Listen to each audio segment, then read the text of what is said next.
The Montana Territory, 1885. A time when the West was still wild and untamed, much like the hearts of those who sought to claim it. For some men, finding a wife meant placing an advertisement in an Eastern newspaper, hoping for a woman gentle and delicate enough to bring civilization to their rough existence. But what happens when the bride who arrives is anything but the docile helpmate they expected? Before we jump back in, tell us where you're tuning in from, and if this story touches you, make sure you're subscribed because tomorrow I've saved something extra special for you. This is the story of Eleanor Reed, a woman whose fiery spirit and unwavering determination led 3 potential husbands to send her back east before she even unpacked her trunk. A woman labeled too fierce for frontier life until she met Jackson Miller, a rancher whose battle scars ran deeper than the ones visible on his weathered face. In the harshest winter the territory had seen in decades, these 2 outcasts would discover that sometimes the strongest bonds are forged in the most unforgiving conditions, and that true courage wears many faces, even that of a mail-order bride. Eleanor Reed stood on the train platform in Silver Creek, Montana Territory, her breath-forming clouds in the crisp autumn air. The small frontier town looked exactly as she had expected, dusty, sparse, and utterly unlike the bustling streets of Philadelphia she had left behind. But unlike the other women who disembarked with trepidation in their steps, Eleanor's posture remained ramrod straight, her chin lifted in quiet defiance against the unknown.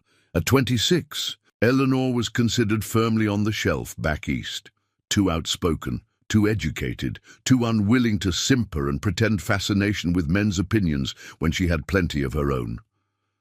After her father's death left her penniless, becoming a mail order bride had seemed the most practical solution, even if it meant leaving behind everything familiar. Miss Reed. A man approached, hat in hand. He was shorter than she had imagined, with a nervous twitch to his mustache. This was Henry Dawson, the mercantile owner who had written such promising letters about building a life together in this new territory. Mr. Dawson, Eleanor extended her gloved hand, which he took with visible surprise. I trust the journey from Billings wasn't too troublesome for you. No, not at all. His eyes darted over her tall frame and the practical cut of her traveling dress. No frills or excessive decoration adorned her attire. Eleanor believed in function over frivolity. You're taller than I expected. Eleanor had heard this comment often enough that she no longer felt the need to apologize for her height. Yes, it runs in my family. Henry cleared his throat. Well, I've arranged a room for you at the boarding house. We can be married by Pastor Wilson tomorrow if that suits. I'd prefer to have a few days to settle, Mr. Dawson. Getting to know one another before we enter into marriage seems sensible, don't you think? Her direct gaze caused him to blink rapidly. Of course. Very sensible. Their walk to the boarding house was filled with Henry's nervous chatter about the town, the coming winter, and the merchandise expected on next month's supply train. Eleanor asked pointed questions about the store's accounting practices and inventory management, topics that seemed to fluster Henry rather than impress him with her business acumen. You seem to have quite the head for figures, Miss Reed, he finally commented as they reached the boarding house steps. My father was an accountant. He believed daughters should be educated as thoroughly as sons would be. She smiled, remembering her father's patience as he taught her mathematics long after her mother had given up trying to interest her in needlepoint. How progressive of him. Henry's tone suggested this wasn't necessarily a compliment. Well, Mrs. Parker runs a respectable establishment here. I'll call on you tomorrow, shall I? The boarding house was clean, if sparse, and Mrs. Parker seemed kind enough, if somewhat surprised by Eleanor's trunk full of books alongside her modest wardrobe. Eleanor spent that evening unpacking and observing the town from her window. Silver Creek was smaller than she had anticipated, but she could see potential in its dusty streets and wooden buildings. A new life awaited, and Eleanor Reed had never been one to shy away from a challenge. Henry Dawson called upon her the next day as promised, taking her on a tour of his mercantile. Eleanor immediately noted several inefficiencies in his shelving system and the disorganized ledger he kept. If you grouped similar items together and implemented a proper inventory tracking system, you could reduce waste and improve customer satisfaction, she suggested, already envisioning how she might transform the cluttered shop into a model of efficiency. Henry's smile grew strained. "I've managed just fine these 5 years, Miss Reed. Most ladies find the domestic goods section more interesting." He attempted to guide her toward the fabric bolts and sewing notions. Eleanor followed, though her mind was still calculating potential improvements. "The fabric selection is limited. Have you considered stocking more practical materials for work clothes? The calico is lovely, but surely the miners and ranchers need sturdy canvas and wool." That evening, Eleanor dined alone at the boarding house, aware of whispers and glances from the other residents. Mrs. Parker, a widow of indeterminate age with kind eyes and a no-nonsense manner, eventually sat across from her. "Mr. Dawson seemed a bit flustered when he dropped you off earlier," she remarked, pouring them both tea. Eleanor sighed. "I may have overwhelmed him with suggestions for his business." Mrs. Parker's lips twitched. "Henry Dawson has been running that store the same way since he took it over from his uncle. Men like that don't appreciate innovation, especially from a woman," Eleanor finished. "Yes, I'm familiar with the sentiment. This territory needs strong women, Miss Reed. Don't let anyone tell you differently. But it might be wise to ease a man like Henry into your forthright nature." Eleanor considered this advice as she sipped her tea. She had never been particularly skilled at tempering her opinions or playing the demure maiden. Perhaps she should try harder with Henry. After all, her options were limited. The next 3 days passed in a similar fashion. Eleanor attempted to show interest in the aspects of mercantilist life that Henry deemed appropriate for a wife, arranging displays, welcoming customers with a smile, pouring coffee for the men who gathered to exchange news, but inevitably, her natural inclinations would emerge. She reorganized an entire shelf while Henry was occupied with a customer. She corrected his arithmetic when he miscalculated a sale. She debated territorial politics with a group of miners, displaying far more knowledge than Henry himself possessed. On the 4th day, Eleanor arrived at the mercantile to find Henry unusually solemn. "Miss Reed," he began, ushering her into the small office behind the counter. "I've given our arrangement considerable thought." Eleanor already knew what would follow. She had seen the discomfort in his eyes grow with each passing day. "I believe we may not be as compatible as our correspondence suggested," he continued. "You are an impressive woman, certainly, but I fear you would not be content with the life I can offer."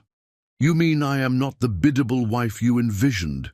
Eleanor replied, no bitterness in her tone, merely a statement of fact. Henry at least had the grace to look embarrassed. "You deserve someone who can appreciate your unique qualities. I've taken the liberty of introducing your situation to Thomas Whitaker. He owns the lumber mill outside of town and has been seeking a wife. Perhaps you would be better matched." And so, for the price of a new train ticket and a sincere apology, Henry Dawson dissolved their agreement. Eleanor found herself redirected to Thomas Whitaker's substantial home at the edge of town, where the widow who kept house for him eyed her with suspicion. Thomas Whitaker proved to be everything Henry Dawson was not: tall, confident and commanding. His lumber mill was the largest employer in the region, and he ran it with ruthless efficiency. Initially, Eleanor found his decisive nature refreshing after Henry's waffling. "I need a wife who understands business," he told her bluntly during their first dinner together. someone who can handle the social obligations that come with my position while I focus on expansion. Your background seems well suited. Eleanor allowed herself a flicker of hope. I would welcome involvement in business matters. My father always said I had a natural aptitude. Thomas's expression cooled slightly. Involvement? No, Miss Reed. I meant understanding why my business must come first. A wife's duty is to create a peaceful home and represent the family well in society. I have foremen and managers for business concerns. The following days revealed the vast gulf between Thomas's expectations and Eleanor's nature. He appreciated her intellect in theory, but became irritated when she questioned his methods after observing operations at the mill. When she suggested improvements to the cutting line that could reduce waste, his expression darkened. My men won't take instruction from a woman, Miss Reed. It undermines my authority. But if the suggestion has merit, merit is irrelevant. Perception is everything. In business. The final break came when Eleanor, genuinely trying to be helpful, reorganized Thomas's office during his absence, implementing a filing system that would allow him to locate contracts and correspondence more efficiently. Thomas returned to find his papers in unfamiliar places, and Eleanor proudly explaining her system. Preparing and narrating this story took us a lot of time, so if you are enjoying it, subscribe to our channel. It means a lot to us. Now back to the story. His face flushed with anger. This is exactly what I feared. You overstep your bounds at every turn. A wife should compliment her husband, not compete with him. 2 weeks after arriving in Silver Creek, Eleanor found herself once again at the boarding house, this time with an invitation to meet Samuel Cooper, the town banker. Mrs. Parker's expression was sympathetic as she welcomed Eleanor back. Mr. Whitaker found me too assertive, Eleanor explained, unpacking her trunk for the second time. Assertive is one way to put it, Mrs. Parker replied with a small smile, though he used considerably less flattering terms at the barber shop yesterday. Samuel Cooper was a widower of 45 with thinning hair and meticulous habits, where Henry had been intimidated and Thomas angered by Eleanor's forthright nature. Samuel seemed merely amused. You've caused quite the stir in our little community, Miss Reed, he remarked over tea in his well-appointed parlor. 2 potential husbands. In less than a month, that might be a record for Silver Creek. Eleanor appreciated his humor, but remained cautious. I find that being honest about who I am from the beginning avoids disappointment later, Mr. Cooper. A commendable philosophy. I value honesty myself. My late wife, God rest her soul, was a gentle, nurturing woman. After 5 years alone, I find I miss female companionship, but I have no illusions about finding another like Martha. This pragmatic approach appealed to Eleanor. Perhaps a man who had already experienced a loving marriage would be more accepting of a different kind of partnership. Samuel was undeniably intelligent and cultured by frontier standards. His home contained more books than Eleanor had seen since leaving Philadelphia, and he engaged her in stimulating conversation about literature and current events. He seemed genuinely interested in her opinions and didn't flinch when she disagreed with him. For the first time since arriving in Montana, Eleanor allowed herself to believe she might have found a suitable match. Samuel didn't need her to pretend, to be something she wasn't. His established position meant he had nothing to prove, unlike Henry with his struggling business or Thomas with his empire-building ambitions. Their courtship proceeded smoothly for nearly 2 weeks. Samuel introduced Eleanor to the respectable families of Silver Creek, proudly showcasing her knowledge and wit. Eleanor began to envision a life as Mrs. Cooper, managing his household, reading by the fire on winter evenings, perhaps even assisting with some of the bank's correspondence. Then came the dinner party at Judge Wilson's home, where the conversation turned to the territorial governor's recent policies regarding land claims and water rights. Eleanor, who had thoroughly studied these issues before leaving Philadelphia, offered her analysis of how the new regulations might affect small ranchers. The table fell silent. Samuel's smile remained fixed, but something in his eyes hardened. Later, as they walked back to the boarding house, his manner was noticeably cooler. "You made quite an impression tonight," he said, his tone carefully neutral. "The water rights issue is fascinating from a legal perspective," Eleanor replied. "Judge Wilson seemed interested in my observations." "Yes, well," Samuel cleared his throat. "In the future, perhaps it would be best to let the men handle political discussions. A woman with too many opinions on such matters can make people uncomfortable." Eleanor stopped walking. "Are you uncomfortable with my opinions, Mr. Cooper?" Samuel sighed. "I admire your intelligence, Miss Reed, truly, but there's a difference between private intellectual discourse and public display. A banker's wife must be above reproach in all things, including knowing when to speak and when to smile politely, even when the smile conceals valuable insight." The familiar disappointment settled in Eleanor's chest. Another man who wanted. Her mind dimmed to make his shine brighter. "Especially then," Samuel replied, not unkindly. "The world has certain expectations, Miss Reed. Fighting them at every turn only leads to unhappiness." 3 days later, Samuel Cooper regretfully informed Eleanor that he didn't believe their temperaments were well suited for marriage after all. Unlike her previous rejections, he offered no alternative suitor, merely a month's lodging at the boarding house paid in advance to give her time to consider her options. The news spread quickly through Silver Creek. 3 men had found Eleanor Reed too fierce, too opinionated, too much altogether for frontier life. Mrs. Parker found her sitting alone on the boarding house porch that evening, watching the sunset paint the distant mountains gold and crimson. "I've received a letter," Mrs. Parker said without preamble, settling into the chair beside Eleanor, "from Jackson Miller. He owns the Double M Ranch about 20 miles north of here. His foreman was in town last week and heard about your situation." Eleanor raised an eyebrow. "Is Mr. Miller looking for entertainment? The tale of the unwanted mail-order bride must provide quite the amusement." "Jackson Miller isn't a man, and who finds amusement in much these days," Mrs. Parker replied soberly. "He lost his wife and son in a fire 5 years ago, nearly died trying to save them. Half his face and arm bear the scars of it." "How tragic," Eleanor murmured, her irritation fading. "He's a good man, hard, yes, and more comfortable with his horses than people since the tragedy, but fair. He needs a wife, not for company or society, but because his sister, who's been keeping house for him, is returning east to care for their ailing mother." Eleanor felt a flicker of indignation. "And he thinks I'm desperate enough to accept any offer. After 3 rejections." Mrs. Parker's steady gaze held no judgment. "He thinks a woman who speaks her mind might prefer straight talk to pretty words. He offers a marriage of convenience, room and board in exchange for running his household.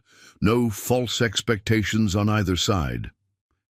"That's unusually honest. That's Jackson Miller. He has no patience for pretense anymore."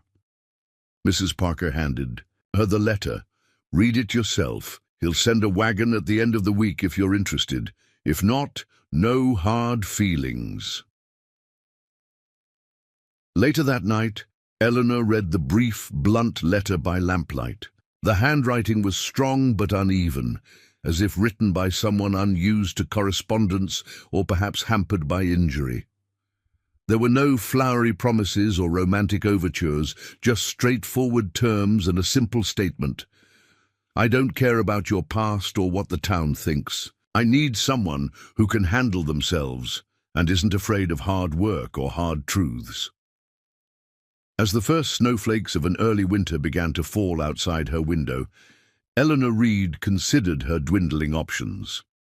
Return east in defeat? Seek employment. In a town where her reputation was already established as difficult and unmanageable, or accept this final offer from a scarred, solitary rancher who, at the very least, seemed to value the very qualities others found so objectionable. The snow continued to fall, heavier now, blanketing Silver Creek in white silence. By morning, the world would be transformed. Perhaps, Eleanor thought as she folded the letter, it was time she transformed as well, not by becoming less, as the others had wanted, but by finding a place where her strength might finally be an asset rather than a liability. With the first light of dawn, Eleanor Reed made her decision. She would meet Jackson Miller and see for herself if a battle-scarred rancher and a too-fierce bride might forge something honest from the ruins of their expectations. The wagon that arrived for Eleanor at week's end was sturdy but weathered, much like the man who drove it. Walter Jenkins, the foreman of the Double M Ranch, was a leathery man in his 50s with sun-creased eyes and a no-nonsense demeanor. "Miss Reed?" He tipped his hat but didn't dismount. "Got room for one trunk, and whatever else you can fit in that space there." He gestured to a small area behind the seat. "Weather's turning. Best we get moving before it worsens." The sky hung heavy with the promise of more snow, confirming his assessment. Eleanor had packed her belongings with efficiency, prioritizing her books and practical clothing over the few frivolous items she'd brought from Philadelphia. Mrs. Parker pressed a small package into her hands as they said their goodbyes. "Seed packets," she explained. "For starting a kitchen garden come spring. A woman should have something of her own growing, especially out there." The journey to the Double M stretched from hours into a day as the snow began falling in earnest, forcing them to travel at a cautious pace. Walter was a man of few words, answering Eleanor's questions with brief, factual responses that offered little insight into what awaited her. "What kind of man is Mr. Miller?" she finally asked directly as they crested a hill that revealed a vast, snow-dusted valley below. Walter considered this for a long moment. "Fair. Expects hard work because he works harder than anyone. Don't suffer. Fools." He glanced at her. "I haven't talked much since the fire. Mrs. Parker mentioned he was injured saving his family. Tried to, couldn't." The simple statement conveyed volumes of tragedy, changed him, not just the scars. As the wagon descended into the valley, Eleanor caught her first glimpse of the Double M, a sprawling ranch with a sturdy main house, several outbuildings and corrals where horses moved like dark shadows against the snow. It was larger than she'd anticipated, suggesting Jackson Miller's operation was substantial despite its isolation. "He runs the finest quarter horses in the territory," Walter volunteered, following her gaze. "Started with just 4 mares and a stallion after the war. Built it all himself." The main house was constructed of solid timber, 2 stories, with a wide porch that wrapped around the front. Smoke curled from the chimney, promising warmth within. As Walter brought the wagon to a halt, the front door opened, spilling golden lamplight into the gathering dusk. The woman who emerged was tall and angular, with streaks of silver in her dark hair, despite being only in her early 40s. Her resemblance to the man who followed her made their relationship immediately apparent. "You must be Miss Reed. I'm Caroline Miller," she said, helping Eleanor down from the wagon. "This is my brother, Jackson." Eleanor had prepared herself for the scars Mrs. Parker had described, but the reality still required a moment's adjustment. The left side of Jackson Miller's face bore the angry red marks of severe burns, pulling his mouth into a slight grimace. His left hand, emerging from beneath a rolled shirt sleeve, showed similar damage, but it was his eyes that commanded attention, sharp, assessing the color of storm clouds over the mountains. "Miss Reed." His voice was a rough baritone, as if damaged by smoke or disuse. "Welcome to the Double M." He made no move to take her. hand, instead gesturing toward the house. "Caroline's made supper. You must be hungry after the journey." Inside, the house was plain but well-maintained, with sturdy furniture and practical touches that spoke of Caroline's careful management. The kitchen was warm and fragrant, with the smell of beef stew and fresh bread. "Walter says the pass might close if this snow keeps up," Caroline said, as they settled at the table. "We could be isolated for weeks." "All the more reason to finalize arrangements quickly," Jackson replied, serving himself stew with his right hand, the left remaining below the table's edge. "Miss Reed needs to know what she's agreeing to before she's trapped here." Eleanor appreciated his directness. "I've read your letter, Mr. Miller. You've been admirably clear about your expectations. Reading and seeing are different matters." His gaze met hers directly.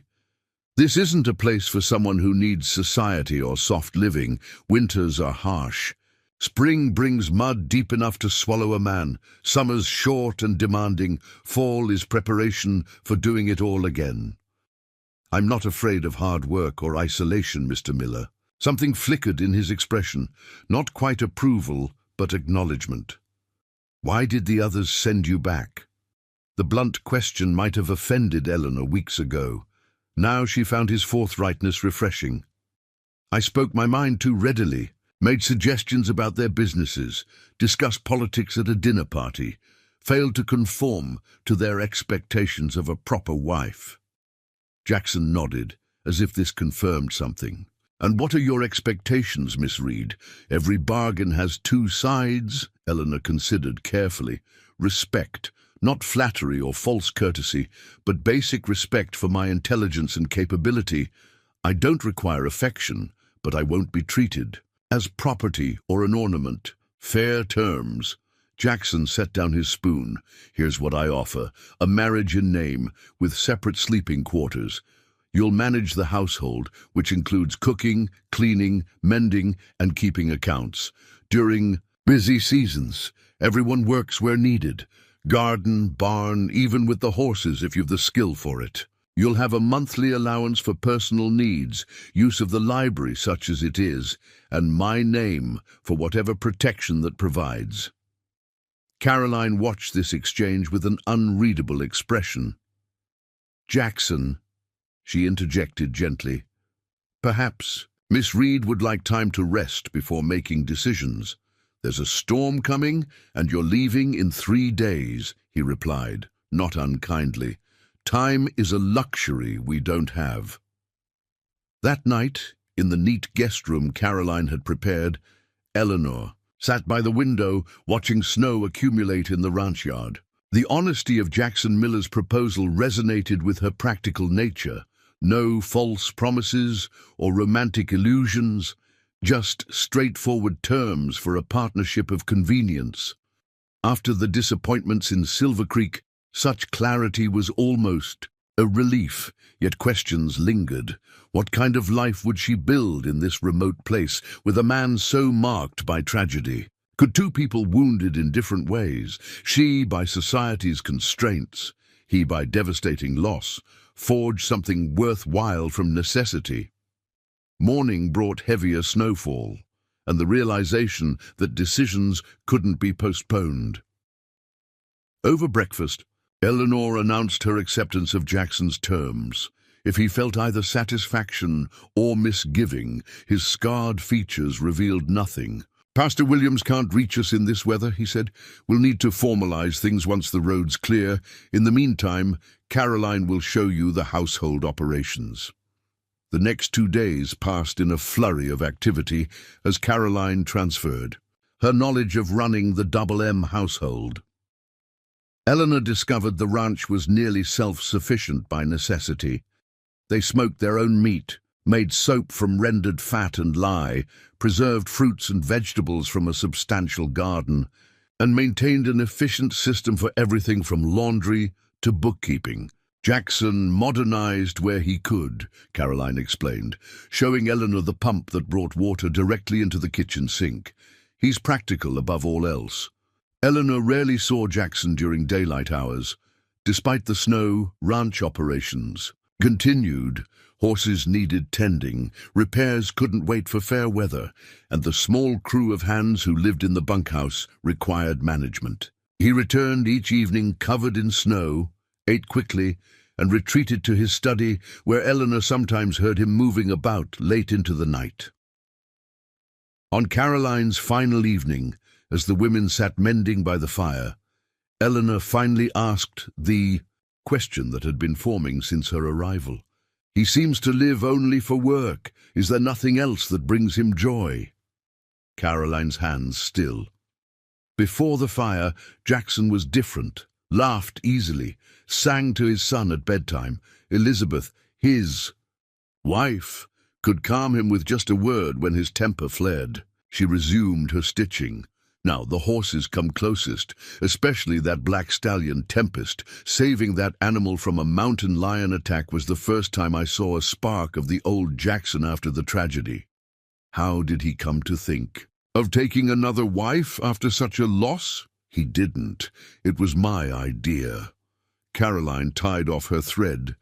Mother's health is failing, and Jackson refused to leave the ranch to accompany me east. I told him he needed someone to manage things here. Someone competent and strong-willed enough to handle this place and him. A small smile touched her lips. When Walter came back from town with stories of a mail-order bride too fierce for Silver Creek's menfolk, I knew we'd found the right candidate. The morning of Caroline's departure dawned clear and cold. The snow had stopped, leaving a pristine white landscape under a brilliant blue sky. Walter had the wagon ready early, packed with Caroline's trunks and provisions for the journey to the train station in Billings. "The passes should be clear enough," Jackson said, helping his sister into the wagon. His expression, usually so guarded, softened as he looked at her. "Right when you arrive." "Take care of each other," Caroline replied, her gaze moving meaningfully between Jackson and Eleanor. "And remember what I said about patience." As the wagon disappeared down the long drive, Eleanor felt the weight of responsibility settle fully on her shoulders.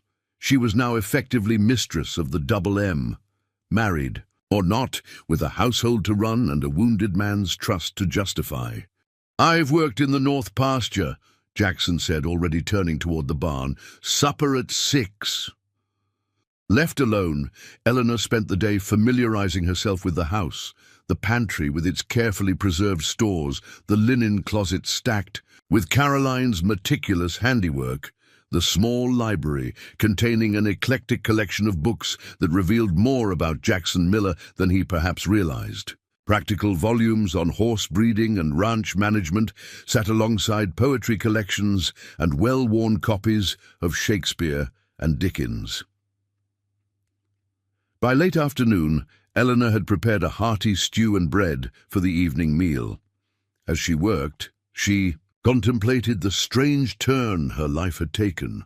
A month ago, she had been a respectable spinster in Philadelphia, facing genteel poverty. Now she stood in a remote Montana ranch house, preparing to become the wife of a man she barely knew, a man who carried visible reminders of heartbreaking loss on his very skin. Jackson returned as the light was fading, stamping snow from his boots on the porch. He hesitated almost imperceptibly at the threshold, as if struck by the sight of a woman who wasn't his sister moving about the kitchen. "Something smells good," he offered, hanging his coat by the door. "Beef stew with root vegetables," Eleanor replied. "There's hot water for washing up." They ate in companionable silence, the awkwardness Eleanor had anticipated failing to materialize. Jackson ate with appreciation rather than the distracted haste she'd observed on previous evenings. "You found the library," he noted, gesturing toward the book she'd left on a side table. "Yes, you have an interesting collection." Elizabeth loved reading. I kept adding to it after he left the sentence unfinished. "Feel free to use anything there." After supper, instead of retreating to his study, Jackson surprised her by settling in the chair opposite hers, near the fire. From his pocket, he withdrew a small wooden box. "This was my mother's," he said. opening it to reveal a simple gold band. "I thought you should have something to mark our arrangement, even before the official ceremony." Eleanor accepted the ring, unexpectedly touched by the gesture. "It's beautiful."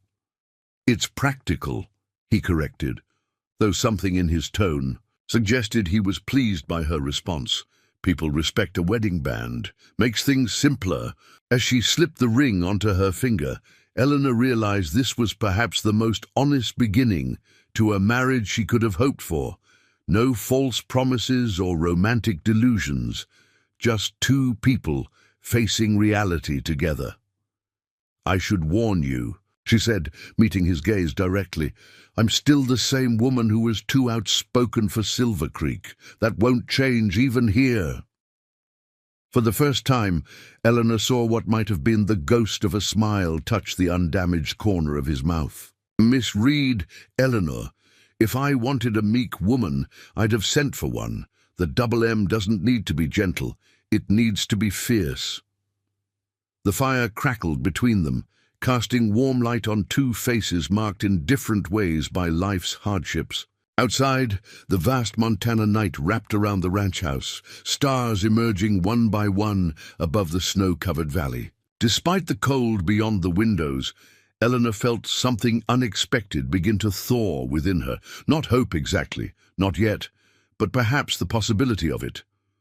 The hands of the grandfather clock in the hall marked the passage of minutes as they sat in silence, neither feeling the need to fill the quiet with unnecessary words. In that moment of wordless understanding, Eleanor Reed, soon to be Miller, knew she had finally found a place where her strength would be an asset rather than a liability. What neither could possibly know was how soon that strength would be tested, or how the coming spring would bring challenges that would require every measure of fierceness they both possessed. The weeks following Caroline's departure settled into a rhythm that suited Eleanor's methodical nature. Mornings began before dawn, with the preparation of breakfast for Jackson and the ranch hands. By the time the men trudged in from the bunkhouse, stamping snow from their boots and bringing with them the scent of cold air and horses, she had hot coffee, flapjacks, and salt pork waiting. December deepened, bringing shorter days and longer nights. The snowdrifts grew taller against the barn walls, and the paths between buildings required daily clearing. Eleanor adapted to ranch life with the same determination that had carried her through previous challenges, tackling each new task as a puzzle to be solved, rather than an obstacle to overcome. She discovered an unexpected ally in Walter Jenkins. The taciturn foreman began bringing her small offerings: a particularly fine piece of kindling for the kitchen stove, a rabbit he'd snared while checking fence lines, a wooden spoon he'd carved during evening hours. In return, Eleanor made sure his favorite cornbread appeared regularly on the supper table. "Walter says you've reorganized the pantry," Jackson remarked one evening as they sat before the fire. These quiet hours after supper had become a wordless ritual, each occupied with their own tasks, but sharing the companionable silence. Eleanor looked up from her mending. "I hope that's acceptable. Caroline's system was perfectly functional, but I found a way to group items that might save steps." Jackson nodded, returning to the ledger balanced on his knee. "Your house, your decision." The simple phrase carried weight beyond its brevity. Your house. Not Caroline's anymore. Not even just his. In 3 words, Jackson had acknowledged her place and authority within the household. As Christmas approached, Eleanor noticed the ranch hands growing restless. Many had families in distant towns, sweethearts waiting, or simply craved the rowdy entertainments that Silver Creek's salons offered after months of isolation. "Traditionally, we close down operations for 3 days at Christmas," Jackson explained when she inquired. "Those with somewhere to go get a small bonus for the holiday. Those who stay share Christmas dinner with us." "How many usually remain?" "Walter always stays. Sometimes Cooper and Daniels if the weather's too harsh for travel. Eleanor began planning, immediately, drawing on childhood memories of Philadelphia Christmases to create something special. She set aside flour and sugar from their precious stores, dried fruit that had been carefully hoarded, and even broached the subject of slaughtering one of the chickens kept in the coop behind the house. Jackson raised an eyebrow at her ambitious menu, but offered no objection. If anything, she detected a flicker of something like anticipation in his usually guarded expression. 2 days before Christmas, while checking the root cellar for potatoes, Eleanor discovered a small pine sapling that had been carefully placed. Behind the barrels, its presence was puzzling until Walter appeared at her elbow, looking uncharacteristically sheepish. "Thought the house could use something festive," he mumbled. "Mr. Miller's wife always put up a tree." Eleanor's throat tightened unexpectedly. "That's very thoughtful, Walter. Would you help me bring it inside?" Together, they set up the tree in the parlor's front window. Eleanor found a box of simple ornaments in the attic: wooden stars, pine cones dipped in wax, red ribbon carefully preserved from previous years. As she decorated, she felt Jackson's presence in the doorway behind her. "Elizabeth loved Christmas," he said, his voice holding none of its usual gruffness. "Spent weeks preparing little surprises for everyone." It was the first time he had voluntarily spoken of his late wife, and Eleanor recognized the significance. What was her favorite part of the celebration? Jackson moved into the room, reaching out to touch one of the wooden stars with his scarred hand. "The carols. She played the piano we had then, and everyone would gather to sing, even the hands who couldn't carry a tune in a bucket." "The piano was lost in the fire?" He nodded, his expression distant. "Along with most everything else from that time, Christmas Eve dawned clear and bitterly cold." Eleanor rose early to begin preparations for the holiday feast, filling the house with the aromas of baking bread and roasting chicken. By midday, the table was set with Caroline's best linens and pine boughs decorating the mantel. When Jackson and the 3 remaining hands, Walter, Cooper, and young Daniels, gathered for the evening meal, Eleanor saw approval in their faces. The normally austere dining room had been transformed with candlelight and greenery. The food, while simple by Philadelphia standards, represented the best the ranch could offer in the depths of winter. "Mrs. Miller has outdone herself," Walter announced, using the title that still felt foreign to Eleanor's ears, though Jackson had introduced her as such to the hands after Caroline's departure. Their official marriage ceremony would wait until spring, when travel to town became possible again. "Indeed she has," Jackson agreed, his eyes meeting Eleanor's across the table with unexpected warmth. After the meal, they gathered in the parlor, where the little tree glowed with candles carefully clipped to its branches. Eleanor had wrapped small gifts for each man: knitted scarves for Cooper and Daniels, a new pipe for Walter, and for Jackson, a leather-bound journal she had discovered in Silver Creek and tucked away, for recording breeding lines and foaling. "Dates," she explained as he ran his fingers over the cover. "I noticed your current ledger is nearly full." In return, Walter presented her with a beautifully crafted wooden cutting board. Cooper and Daniels, looking embarrassed, offered a jar of honey they had traded for from a trapper passing through the previous week. Jackson disappeared briefly, returning with a small package wrapped in brown paper. "It isn't much," he said, handing it to Eleanor. Inside was a silver hairbrush with matching hand mirror, their surfaces etched with a delicate pattern of flowers. "They were my mother's," Jackson explained. "Caroline thought you should have them." The unexpectedness of the gift rendered Eleanor momentarily speechless. These precious family heirlooms represented more than mere objects. They were an acknowledgement of her place within the household, within Jackson's life. "Thank you," she said simply, knowing he would understand the depth of gratitude behind the understated response. Later, after the hands had retired to the bunkhouse and the house had grown quiet, Eleanor and Jackson remained by the fire. The Usual silence between them felt different somehow, warmer, less a barrier than a shared comfort. This was the first Christmas since the fire that felt like a celebration, Jackson said finally, his gaze fixed on the flames. Elizabeth would have approved. The compliment, indirect though it was, warmed Eleanor more than the fire before them. She had dreaded Christmas as a potentially painful reminder of all Jackson had lost.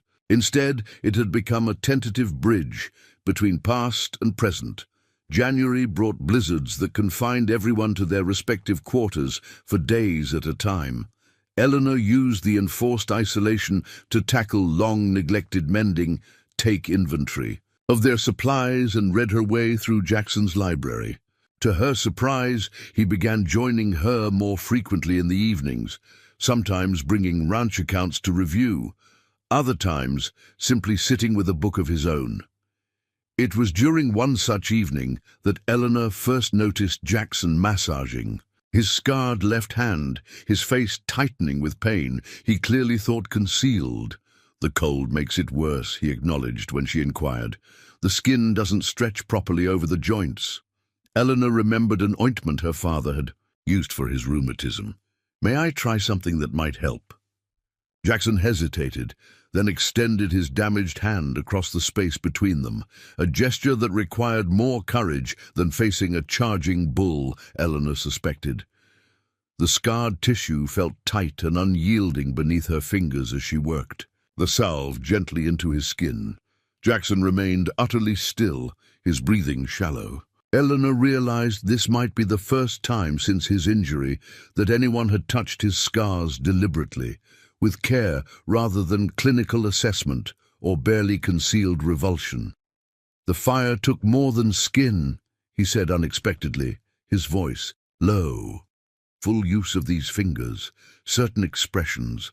People see the outside damage and think that's the worst of it." Eleanor continued her careful ministrations, understanding he needed to speak without the weight of her gaze. "What was the worst of it? Trust." The word emerged rough-edged. "In myself, in the future, holding anything worth having." The admission hung in the air between them, more intimate than any physical touch. Eleanor completed her task in silence, respecting the magnitude of what he had shared. "Thank you," he said simply, when she finished, flexing his fingers experimentally. "It does feel better."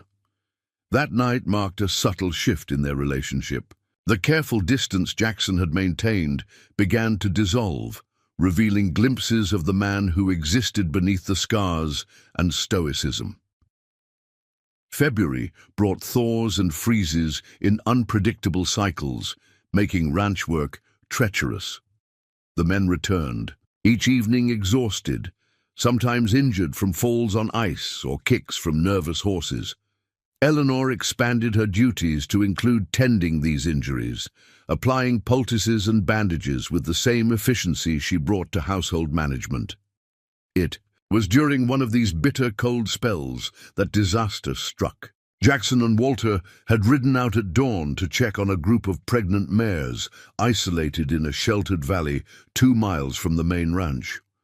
By midday, when they had not returned, young Daniels volunteered to look for them. He returned an hour later, his face white with cold and fear. "Avalanche in the North Valley," he gasped as Eleanor met him at the door. "Path to the mares is blocked. No sign of the boss or Walter." Eleanor's mind raced with calculations, how long the men had been exposed to the elements, how quickly hypothermia could set in, what resources they had for a rescue.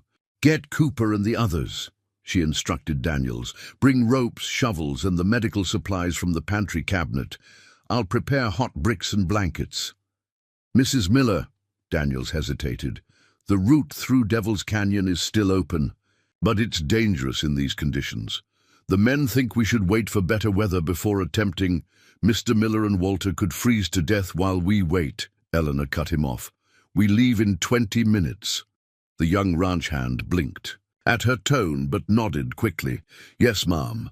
Eleanor changed into the warmest clothing she owned, Woolen trousers she had fashioned from an old blanket, layers of shirts and sweaters, thick socks, and the heavy boots Jackson had ordered for her from the Silver Creek Mercantile. Around her waist, she buckled a belt that held a hunting knife and small hatchet. When she emerged from the house, the ranch hands were gathered by the barn, preparing horses and supplies. Their expressions registered surprise at her attire, but no one voiced an objection as she issued clear, concise orders. "Cooper, you're the best tracker. You'll lead. Daniels and I will follow with the medical supplies. Peterson and Wilson bring up the rear with additional ropes and tools. We'll approach through Devil's Canyon single file, maintaining voice contact at all times." The men exchanged glances, unused to taking orders from a woman, but the urgency of the situation overrode any hesitation.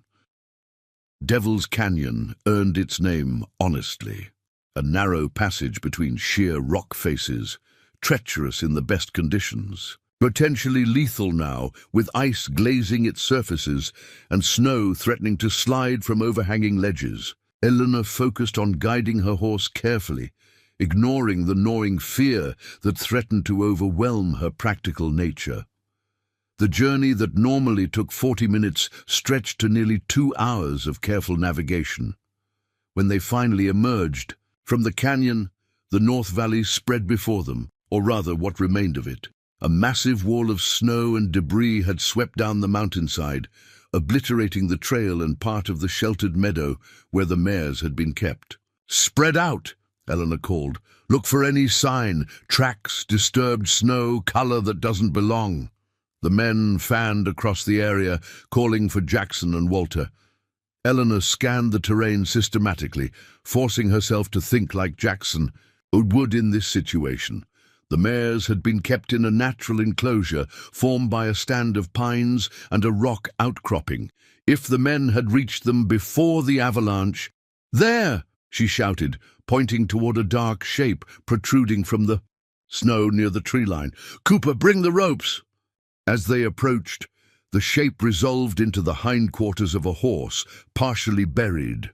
The animal was dead, its body already growing stiff. Eleanor recognized Jackson's saddle blanket pattern with a sinking heart. "They must be nearby," she said, fighting to keep her voice steady. The men wouldn't have abandoned their mounts unless they were seeking shelter. The rock outcropping that formed one wall of the mare's enclosure rose about 12 feet high, with a slight overhang that might offer minimal protection. Eleanor circled it, scanning for any sign of human presence. A flash of color caught her eye, a scrap of fabric caught on a jagged edge of rock. Moving closer, she discovered a narrow crevice, barely visible unless one stood at exactly the right angle. "Here!" she called sharply. "There's an opening!" Cooper arrived at her side, peering. Into the darkness. "Could be a bear den, or it could be the only shelter available to men caught in an avalanche," Eleanor countered, already removing her gloves to better feel the edges of the opening. "Mr. Miller, Walter, can you hear me?" At first, only silence answered. Then, faintly, a sound emerged, not a voice, but a deliberate tapping. 3 sharp raps, followed by 3 more. "They're alive!" Eleanor's voice cracked with relief. "Quick, the ropes, we need to widen this opening." What followed was a grueling test of endurance as the rescue party carefully cleared snow and smaller rocks from the crevice entrance. The opening gradually widened enough for Eleanor, being the smallest among them, to squeeze through with a lantern. The space beyond was larger than the entrance suggested, a shallow cave extending about 15 feet into the rock face. Huddled at the back were Jackson and Walter. The older man unconscious and wrapped in both their coats, Jackson hunched protectively beside him. "Eleanor." Jackson's voice was hoarse with cold and disbelief. "How did you find us?" "Later," she replied, already assessing Walter's condition. "We need to get you both out of here before another slide comes down." Walter had suffered a broken leg and showed signs of hypothermia. Jackson had fared somewhat better physically, though his scarred hand was blue with cold. Moving them through the narrow opening required careful coordination and Eleanor's firm direction to the ranch hands. By the time they secured both men on horses for the journey home, darkness was falling, making the return through Devil's Canyon even more perilous. Eleanor rode beside Jackson, supporting him when he swayed with exhaustion. "The mares," he murmured at one point. "We were checking on them when we heard the slide start." "Daniels found them," Eleanor assured him. "They moved to higher ground instinctively, all safe, including the near-term ones." Jackson nodded, his eyes closing briefly. "You shouldn't have risked the canyon in these conditions." Eleanor met his gaze steadily. "Would you have done differently if our positions were reversed?" The question hung between them, finally answered with the barest hint of a smile on Jackson's wind-chapped lips. "No, but I would have expected no less from you." At that moment, as snowflakes began to fall around them and the difficult journey home still stretched ahead, Eleanor understood that something fundamental had changed. Jackson Miller had seen her not just as capable or fierce, but as his equal, someone who would risk everything for what mattered, just as he would. And in his eyes, Eleanor Reed, the mail-order bride rejected for being too fierce, had finally found what she had sought all along. Not just respect, but recognition of her true worth. The weeks following the avalanche rescue brought new dimensions to life at the Double M.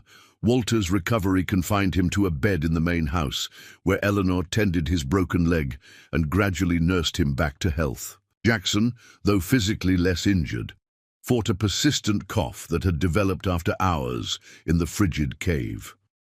"Lung fever," Eleanor diagnosed, recognizing the symptoms from her father's final illness. "You need rest and steam treatments."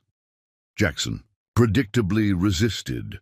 "Spring foaling begins in 3 weeks. There's no time for coddling. And there's no time for burying the ranch owner either," Eleanor countered, meeting his stubborn glare with equal determination. "The men can manage the preparations. Cooper knows the breeding program almost as well as you do." Their battle of wills ended in compromise. Jackson would rest mornings and submit to treatments, then supervise afternoon work from the house porch, delegating tasks rather than performing them himself. This new arrangement inadvertently created opportunities for them to interact in ways they hadn't before. Eleanor included Jackson in household decisions previously handled solely by her. Jackson, for his part, began explaining ranch operations and breeding philosophies as they reviewed ledgers together at the kitchen table. "These bloodlines," Eleanor noted, tracing a finger along a complex chart of horse lineages, "you've developed them specifically for endurance and intelligence rather than pure speed." Jackson nodded, pleased by her observation. "Army scouts and serious ranchers need horses with sense, not just flash. A pretty stallion that spooks at shadows gets men killed in Indian territory." "You served with the cavalry during the war." It was the first direct reference either had made to his military past, though Eleanor had noticed the regimental photograph tucked in his desk drawer. 5th Cavalry, joined at 17, 2 years before the war ended. His expression grew distant. "Learned about horses from an old sergeant who'd been riding since the Mexican War. After my discharge, horses seemed a more honorable profession than most available to former soldiers." These quiet conversations revealed layers to Jackson Miller that his taciturn exterior concealed. A self-educated man with firm principles, unexpected knowledge of literature from long winter evenings with little entertainment, and a dry humor that emerged when he felt comfortable. In turn, Jackson discovered that behind Eleanor's practical efficiency lay a sharp intellect and surprising knowledge of business operations, gleaned from years assisting her accountant father. "You have a mind for systems," he remarked one evening, as they reviewed her reorganization of the ranch's supply tracking. "You see patterns others miss." Coming from Jackson, the simple observation carried more weight than flowery compliments from her previous suitors. Eleanor felt a warm glow of satisfaction that had nothing to do with romantic notions and everything to do with genuine appreciation of her abilities. By mid-March, the snow began its reluctant retreat from the valley. Patches of muddy ground emerged, growing larger each day. The creek that cut through Double M property swelled with snowmelt, its gentle summer burble transformed into a rushing torrent. With improving weather came the first foals of the season. Eleanor found herself drafted into stable duty when two mares went into labor simultaneously one cold morning. Under Jackson's calm direction, she helped deliver a spindly-legged colt, her sleeves rolled up and arms elbow-deep in the messy miracle of birth. "Good hands," Jackson commented afterward, as they watched the wobbly newborn nurse for the first time. "Steady. The mare trusted you." Eleanor wiped sweat from her brow, aware she must look a fright covered in straw and less mentionable substances, yet feeling an unexpected satisfaction. It was remarkable, creating your future stock right before your eyes. "Building something that lasts," Jackson agreed, his expression softening as he watched the mare nuzzle her foal.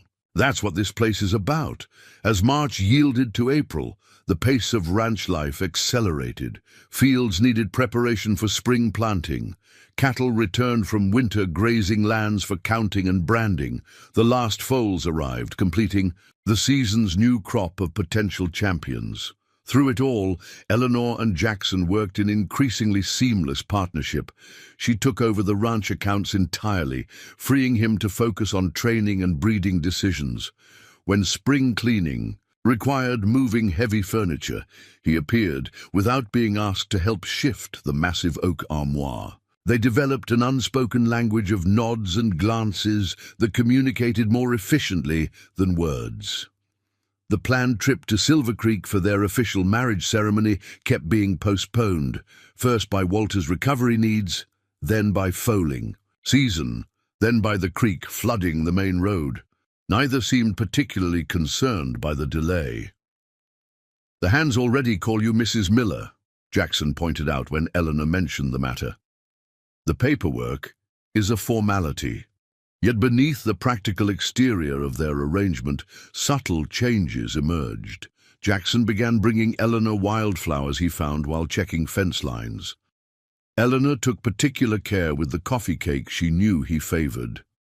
Their evening conversations by the fire stretched longer, occasionally veering into personal territory neither had previously broached.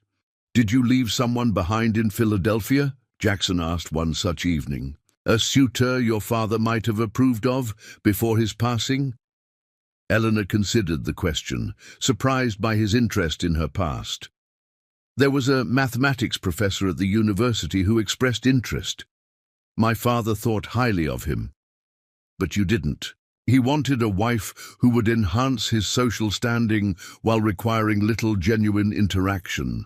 When he described our potential life together, I was to manage his household and appear decoratively at faculty functions, but otherwise occupy myself with appropriate female pursuits that wouldn't disturb his work."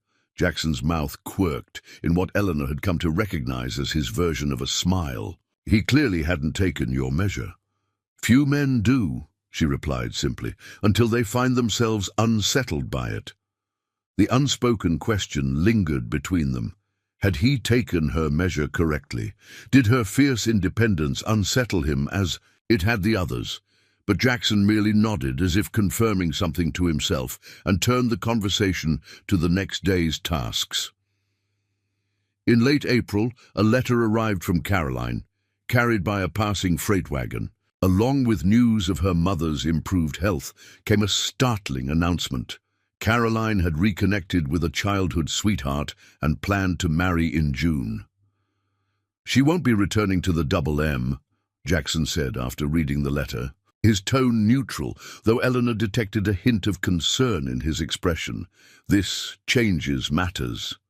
"How so?" Eleanor asked, setting aside the bread dough she'd been kneading. Our arrangement presumed Caroline's eventual return. With her settling permanently in Boston, the management of this household becomes a longer commitment than you agreed to. Eleanor wiped flour from her hands, considering his words. Are you suggesting our arrangement should end? I'm suggesting you deserve the opportunity to reconsider. Jackson met her gaze directly. You've proven yourself more than capable. With references from the Double M, you could secure a position in any household in the territory or return east with means for a fresh start. The offer was generous, even noble. It was also, Eleanor realized with a clarity that surprised her, entirely unwelcome. Do you want me to leave? She asked quietly. What I wish for is irrelevant. This was a practical arrangement between us. Then let me speak practically. Eleanor squared her shoulders. I have established systems here that function well. I've learned the rhythm of ranch operations and developed working relationships with the hands. Starting over elsewhere would be inefficient and unnecessary. She paused, then added, unless you find my presence here unsatisfactory. Jackson studied her face, searching for something in her expression. Your presence is far from unsatisfactory, Eleanor, but I won't hold you to terms that have fundamentally changed. The terms that matter to me haven't changed. I still require respect and meaningful work. You still require household management and assistance with the business aspects of the ranch. Her heart was beating faster than the simple exchange warranted. The timeline is a minor adjustment. Something eased in Jackson's posture. Then we continue as before. With one amendment, Eleanor added, it's time we formalized our arrangement. Improperly. The next supply run to Silver Creek, we should accompany it and visit Pastor Williams. Jackson nodded once, decisively. Agreed. The journey to Silver Creek 2 weeks later marked Eleanor's first return to the town since her departure. 5 months earlier, she found herself viewing the dusty main street with new eyes, no longer as a displaced Easterner desperately seeking acceptance, but as the capable partner of a respected rancher. Mrs. Miller, Mrs. Parker called, hurrying from the boarding house porch. What a wonderful surprise! The genuine warmth in the older woman's greeting touched Eleanor. They had corresponded briefly through infrequent mail deliveries, but seeing a familiar, friendly face was unexpectedly moving. You're looking well, Mrs. Parker continued, giving Eleanor an appraising glance. Ranch life clearly agrees with you. It's been educational, Eleanor replied with a smile, and Mr. Miller, Walter wrote that there was some trouble with an avalanche this winter. We managed, Eleanor said simply, not elaborating on her role in the rescue. Jackson and Walter have both recovered fully. Pastor Williams performed the ceremony in his small church that afternoon, with Mrs. Parker and Walter serving as witnesses. The simple exchange of vows felt almost anticlimactic after the months of building partnership that had preceded it. Yet Eleanor found herself unexpectedly moved when Jackson slipped his mother's ring, which she had continued to wear since Christmas, onto her finger as an official wedding band. Not much different than before, Walter commented at the small celebration Mrs. Parker insisted on hosting afterward. You two have been acting married since December. Eleanor caught Jackson's eye across the room, noting the subtle quirk of his mouth that signaled amusement. Perhaps Walter was right. The certificate, now tucked in Jackson's coat pocket, merely formalized what daily life had already established between them. Their return to the Double M coincided with the arrival of a spring storm, not the dangerous blizzards of winter, but a warm, persistent rain that transformed the ranch into a sea of mud and new grass. The hands had secured the livestock and equipment before their departure, so there was little to do but unload their few purchases and settle in to wait out the downpour. That evening, as thunder rolled across the valley, Eleanor sat at the kitchen, table updating the household ledger with their recent expenditures. Jackson entered quietly, setting a small package beside her workbook. "What's this?" she asked, looking up in surprise. "Something I picked up in town while you were visiting with Mrs. Parker." Eleanor unwrapped the brown paper to reveal a small wooden box, intricately carved with a pattern of intertwined oak leaves. Inside nestled a silver pen with a pearl inlay. "Handle, your current pen leaks," Jackson explained, suddenly appearing uncomfortable with the gesture. "I noticed the ink stains on your cuffs." Eleanor ran a finger over the delicate craftsmanship of both box and pen. This was not a practical gift like the hairbrush and mirror at Christmas, which had family significance. This was something Jackson had selected specifically for her, noticing a detail most would overlook. "It's beautiful," she said softly. "Thank you." Jackson nodded, his scarred hand flexing at his side, a gesture she had come to recognize as his response to emotional discomfort. "I should check the barn before turning in. The new foals get nervous in storms." Eleanor watched him don his rain slicker and disappear into the deluge, understanding his need for space. Their relationship had developed according to clearly defined parameters: practical, respectful, and purposefully devoid of romantic entanglements. The gift represented a small step beyond those boundaries, and Jackson Miller was not a man who stepped carelessly. Later that night, as lightning illuminated her bedroom in brief, brilliant flashes, Eleanor found herself unable to sleep. The day's events had stirred emotions she had carefully contained since arriving at the Double M. She had succeeded in creating a place for herself here, earning respect on her own terms rather than through conforming to others' expectations. The fierce independence that had rendered her unsuitable to 3 previous potential husbands had proven her greatest asset in this remote, demanding environment. Yet something remained unsettled within her. The practical arrangement with Jackson had evolved into genuine partnership, perhaps even friendship. But as she turned the silver pen between her fingers in the darkness, Eleanor acknowledged that her feelings had developed beyond the comfortable boundaries they had established. Tremendous crack of thunder shook the house, followed by shouts from outside. Eleanor moved to the window, peering through rain-streaked glass to see lanterns bobbing near the creek that bordered the ranch property. Without hesitation, she grabbed her robe and hurried downstairs. Jackson burst through the front door. As she reached the bottom step, his clothes soaked and mud-spattered. "Creek's overflowing its banks," he said tersely. "The south pasture where we moved the mares and foals is flooding. We need to get them to higher ground immediately." Eleanor was already moving toward the hook where her outdoor clothes hung. "I'll help. What do you need me to do?" Jackson paused, taking in her resolute expression and ready stance. In that moment, something shifted in his gaze, a final barrier falling away. "Ride with me," he said simply. "The foals trust you." Outside, the rain fell in sheets, turning the world into a chaotic blur of water and mud.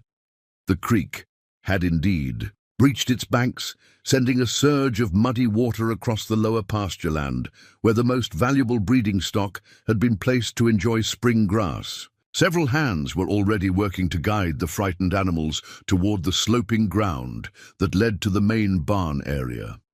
Eleanor mounted the sturdy gelding Walter held ready, grateful for the months of riding experience she had accumulated. Since arriving at the Double M, Jackson swung onto Tempest, the black stallion that responded to his commands like an extension of himself.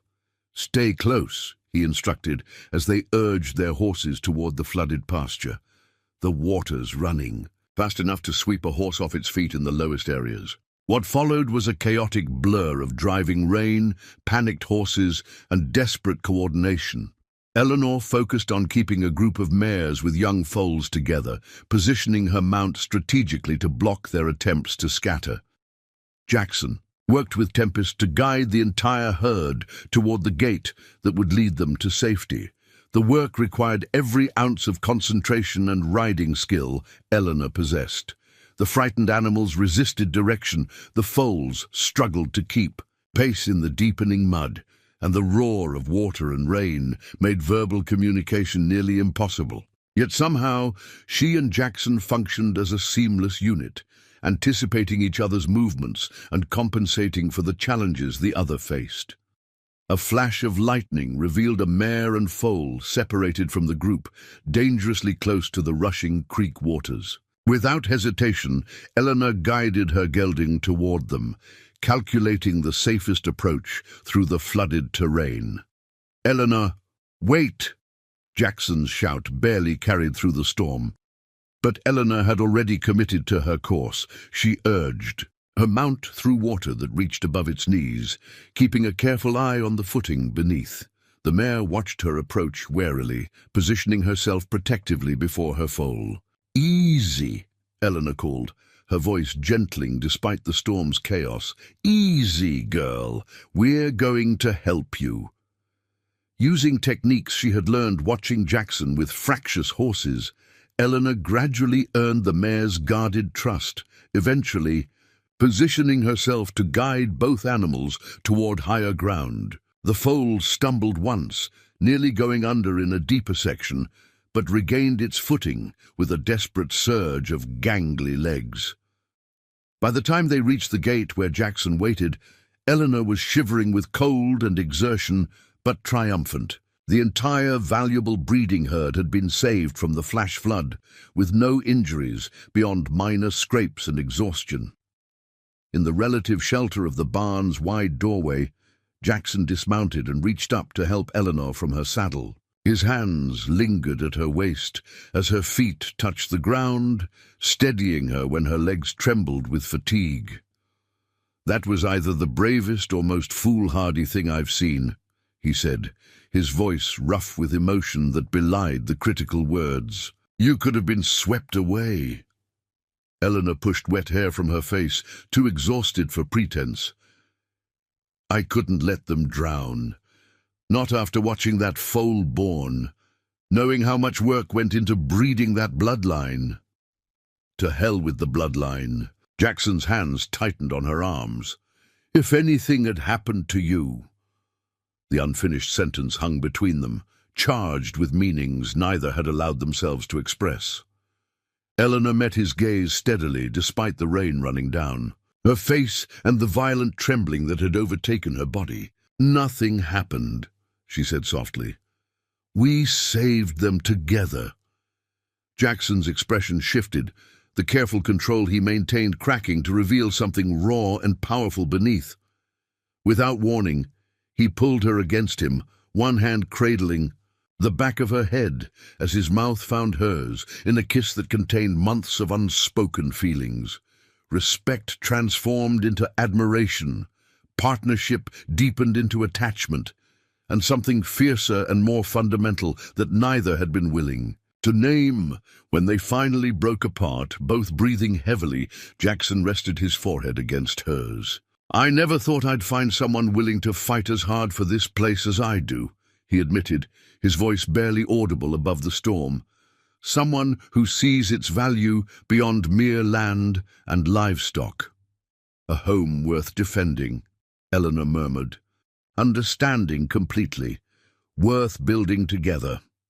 Around them, the storm continued to rage, but within the shelter of the barn doorway, something new had weathered its first test and emerged stronger. A bond formed not from necessity or convenience, but from genuine recognition of equal spirits. The mail-order bride, too fierce for town life, had found not just acceptance, but appreciation in the scarred rancher who recognized the warrior in her heart. The morning after the flood brought clear skies and the daunting task of assessing damage. Eleanor woke early, her body aching from the previous night's exertions, but her mind surprisingly clear. The revelation of feelings between her and Jackson had shifted something fundamental, yet the practical demands of ranch life remained unchanged. She dressed and made her way to the kitchen, finding Jackson already at the table with maps of the property spread before him. He looked up when she entered, his expression softening in a way that made her heart quicken despite her exhaustion. "The creek receded to its banks," he reported.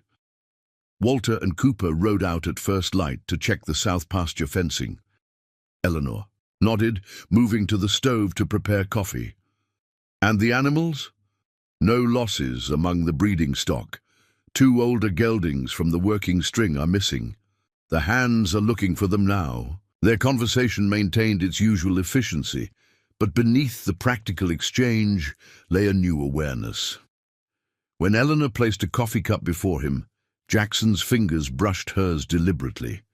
When he explained his concerns about erosion, along the creek bed, he pulled her chair closer to his so she could better see the map. These small gestures spoke volumes between two people unaccustomed to expressing sentiment openly.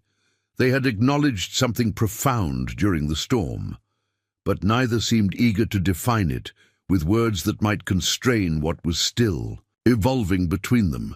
The following days brought endless work. Fields that had been prepared for planting now required draining and reworking. Fences needed repair where floodwaters had damaged posts or washed away sections entirely. The road to Silver Creek was temporarily impassable where a culvert had collapsed. Through it all, Eleanor and Jackson worked in tandem, their existing partnership enhanced rather than complicated by their new understanding. If the ranch hands noticed the lingering glances or the way their hands sought each other in unguarded moments, they had the good sense not to comment. Only Walter, observing them across the supper table, allowed himself a knowing smile, quickly hidden behind his coffee cup. May arrived with a burst of wildflowers across the valley and the first visitors to the Double M since winter. 3 men on horseback appeared one afternoon, their mounts bearing the distinctive brand of the Circle T, a large cattle operation 2 valleys over. Eleanor was in the kitchen garden when they rode up, Jackson striding from the barn to meet them. From her vantage point, she could see the stiffness in his posture as he greeted the riders. "Afternoon, Miller," the lead rider called, a tall man with a silver-streaked beard and an air of authority. "Been a while." "Tucker," Jackson acknowledged with a curt nod. "What brings you to the Double M?" "Heard you got that black stallion of yours producing some fine foals. Thought it might be time to discuss business." Jackson's stance remained guarded. "Double M bloodlines aren't for sale, as I've told your foreman before." Tucker dismounted despite the cool reception, handing his reins to one of his companions.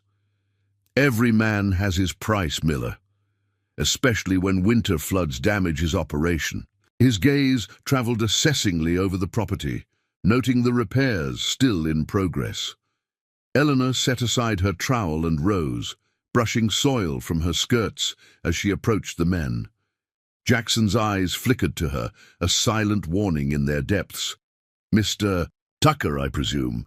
She extended her hand with the confidence she'd once used in her father's accounting office when dealing with difficult clients.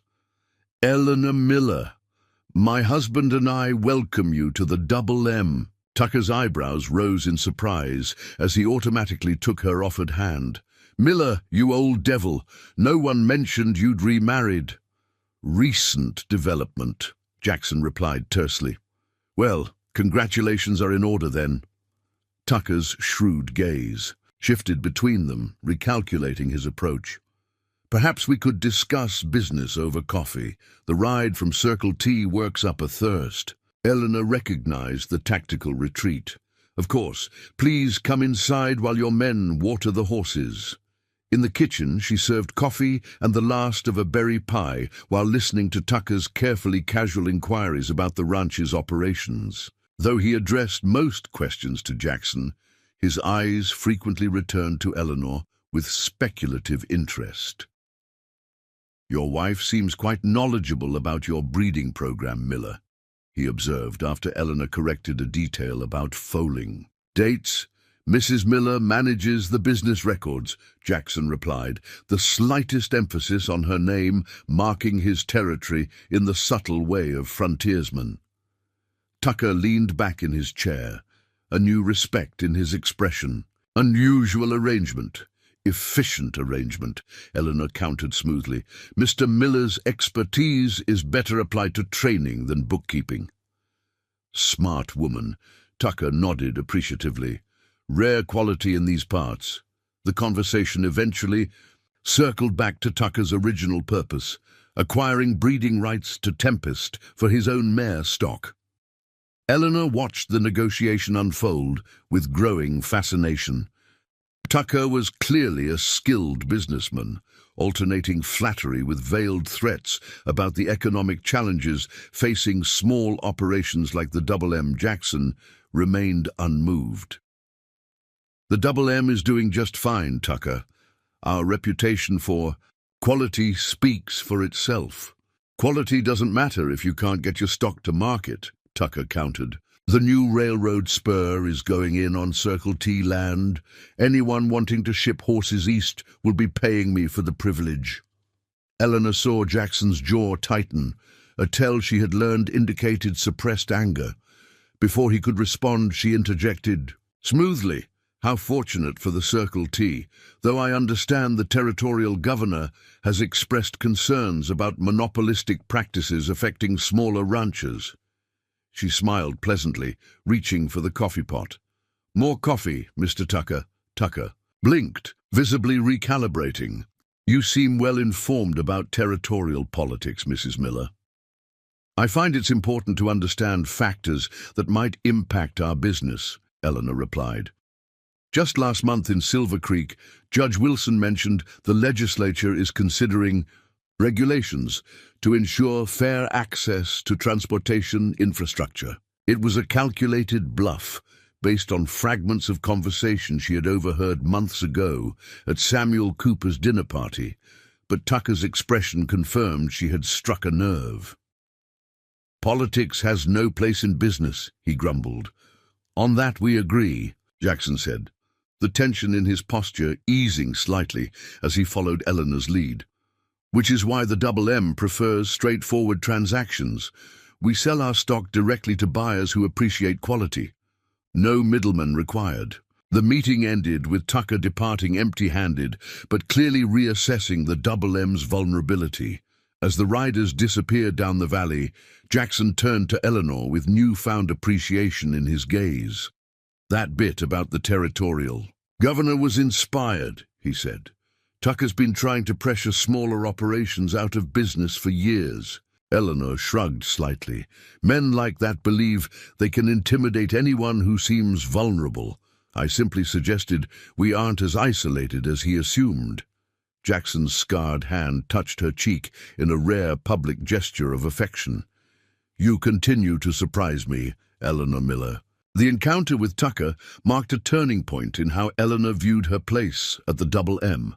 No longer was she merely managing a household or even partnering in daily operations. She had defended the ranch against external threats as fiercely as Jackson himself would have. This revelation accompanied another significant change.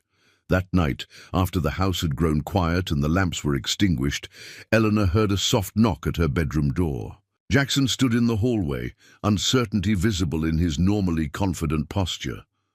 I thought perhaps, he began, then faltered. Eleanor held out her hand, drawing him across the threshold that had separated them for months. Words seemed unnecessary, as they discovered a new dimension to their evolving relationship, a physical expression of the trust and admiration that had grown between them through shared challenges and mutual respect. Later, as moonlight spilled through the window and Jackson's breathing deepened into sleep beside her, Eleanor reflected on the journey that had brought her to this moment. The mail-order bride rejected for being too fierce had found her place not by diminishing her strength to accommodate others' expectations, but by finding a partner who valued that very quality. The summer unfolded in a pattern of productive days and intimate nights. their business partnership now enriched by deeper connection. Eleanor expanded her involvement in ranch operations, learning to gentle the young colts and developing an eye for bloodlines that complemented Jackson's experience.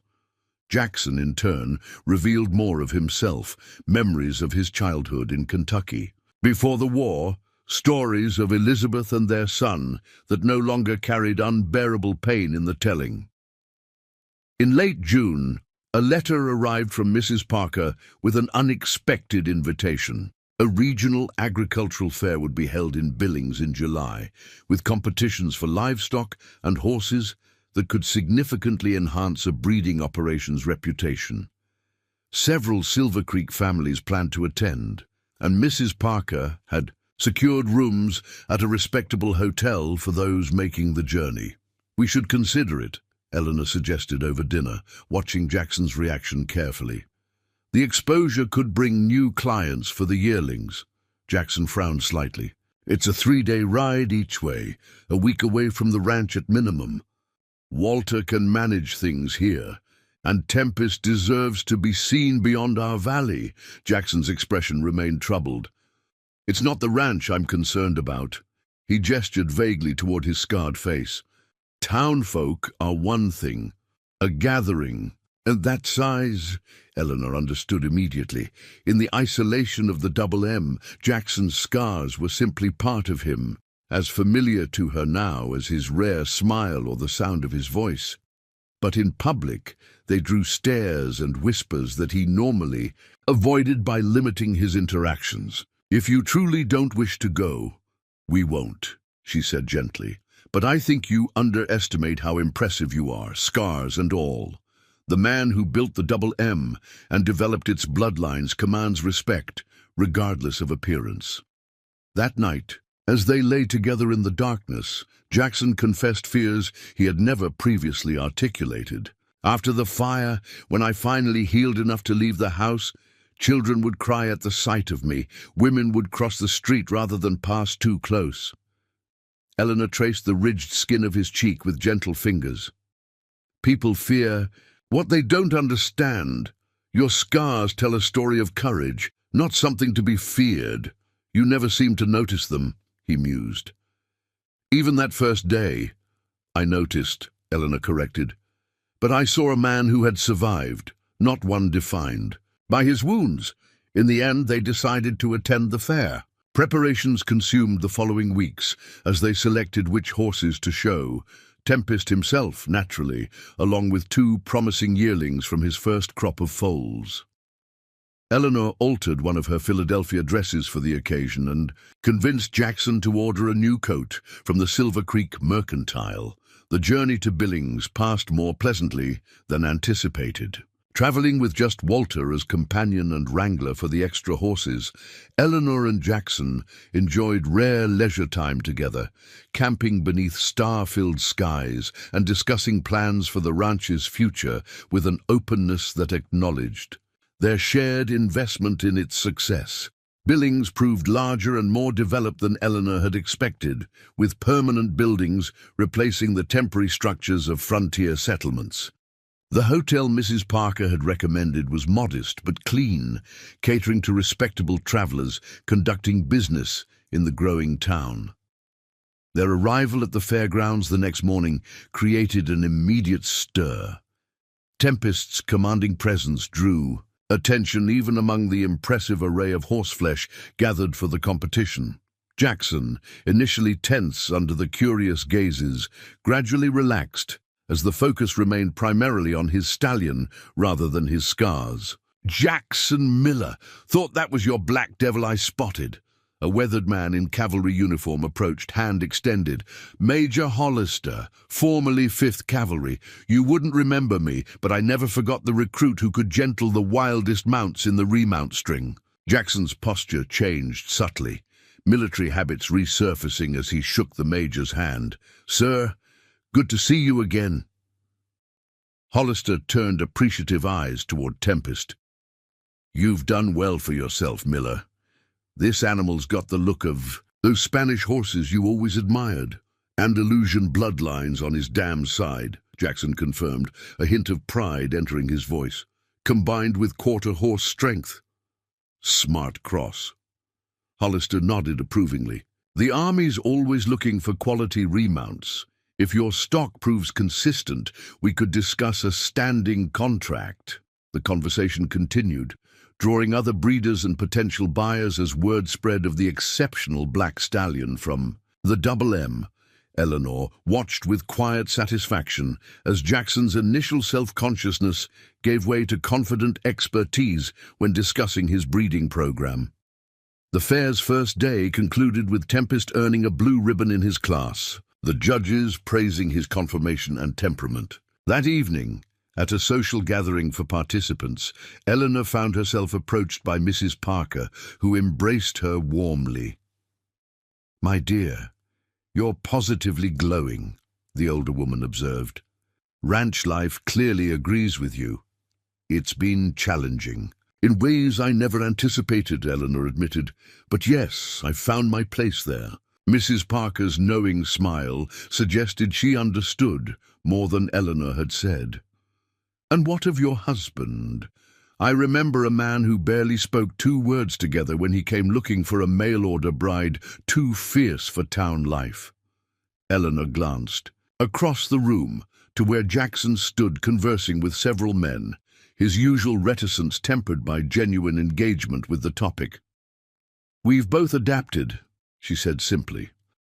The second day of competition featured the yearlings, with one taking second place in his class. More significantly, Jackson received several serious inquiries about purchasing offspring from Tempest's bloodline, including a tentative agreement with Major Hollister regarding Army remounts.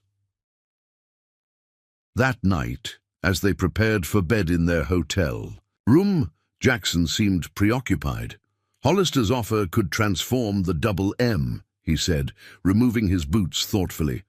"Regular Army contracts would provide stability through lean years." "It's a testament to what you've built," Eleanor agreed, brushing out her hair before the small mirror. "Your vision for breeding intelligent, durable horses is exactly what they need." Jackson watched her in the mirror's reflection.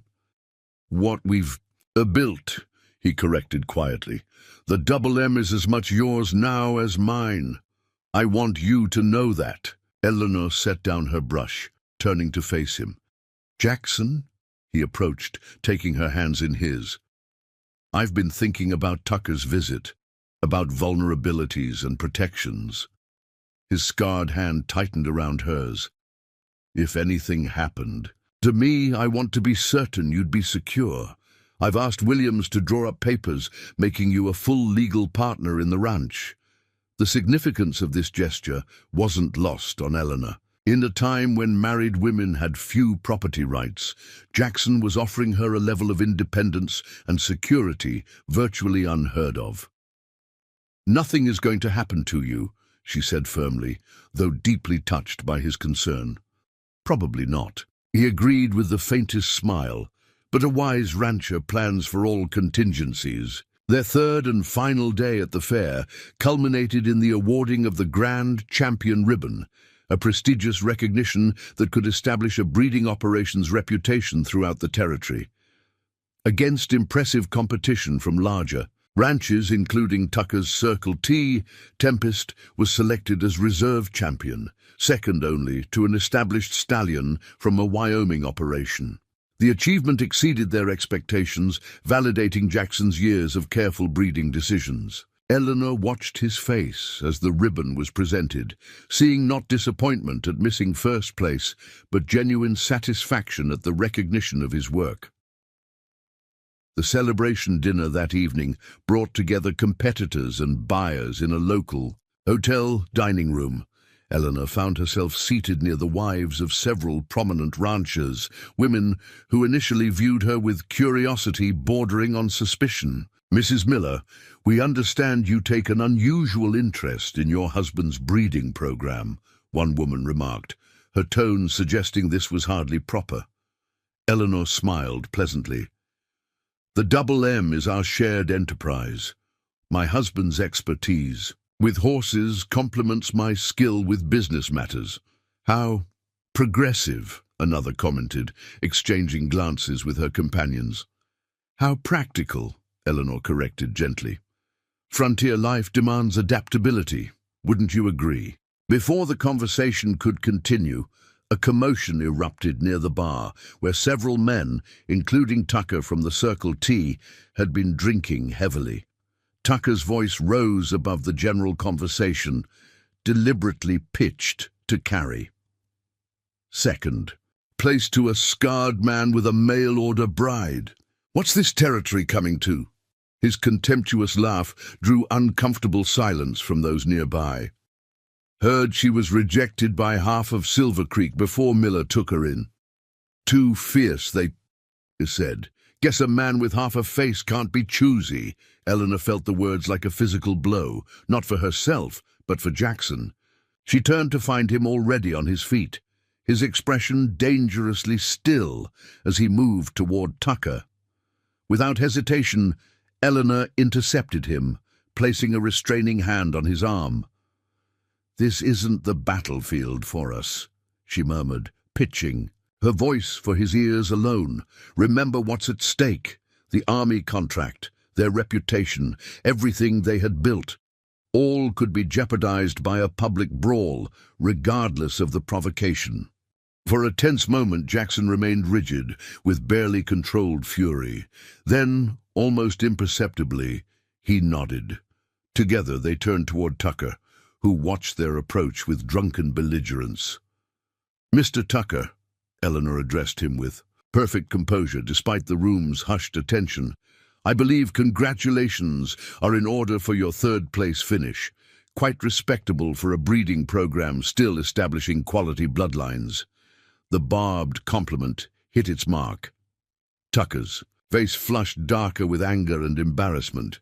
"Now you let your wife fight your battles, Miller?" "My wife," Jackson replied with deliberate emphasis, "understands that true victory isn't measured in ribbons, but in respect earned through integrity and hard work." He placed his arm around Eleanor's waist. "Something the Circle T might consider emulating." A ripple of appreciative murmurs spread through the onlookers. Major Hollister stepped forward, his military bearing commanding attention. "Well said, Miller. The Army values character in its suppliers as much as quality in its horses." He extended his hand to Jackson. "I look forward to finalizing our arrangement when the paperwork is prepared." Tucker, effectively dismissed and publicly chastised, retreated to the bar amid whispers and sidelong glances. Eleanor and Jackson accepted congratulations from others who seemed eager to distance themselves from Tucker's outburst by demonstrating their own approval of the double. M's success. Later, as they prepared to return to their hotel, Major Hollister approached once more. "Miller, Mrs. Miller," he acknowledged them both equally. "That was well handled. Tucker's been throwing his weight around these gatherings for years. About time someone showed him breeding fine horses takes more than money and intimidation." "We appreciate your support, Major," Eleanor replied. "Character matters, Mrs. Miller, in horses and in people." Hollister's gaze moved between them. "The double M seems to have an eye for both. I suspect we'll be hearing much more about your operation in the coming years." As they walked the short distance to their hotel, Jackson remained unusually quiet. Only when they reached their room did he finally speak. "You stopped me from making a serious mistake back there. Tucker was baiting me deliberately, hoping I'd react like a hothead and discredit myself." Eleanor removed her shawl, considering his words. "It wasn't just calculation, Jackson. I couldn't bear to see him use our story, my past rejections, your scars, as weapons against us. Those things brought us together. They're not shameful secrets to be exposed." Jackson crossed to her, taking her face gently between his scarred hand and his whole one. "No," he agreed softly.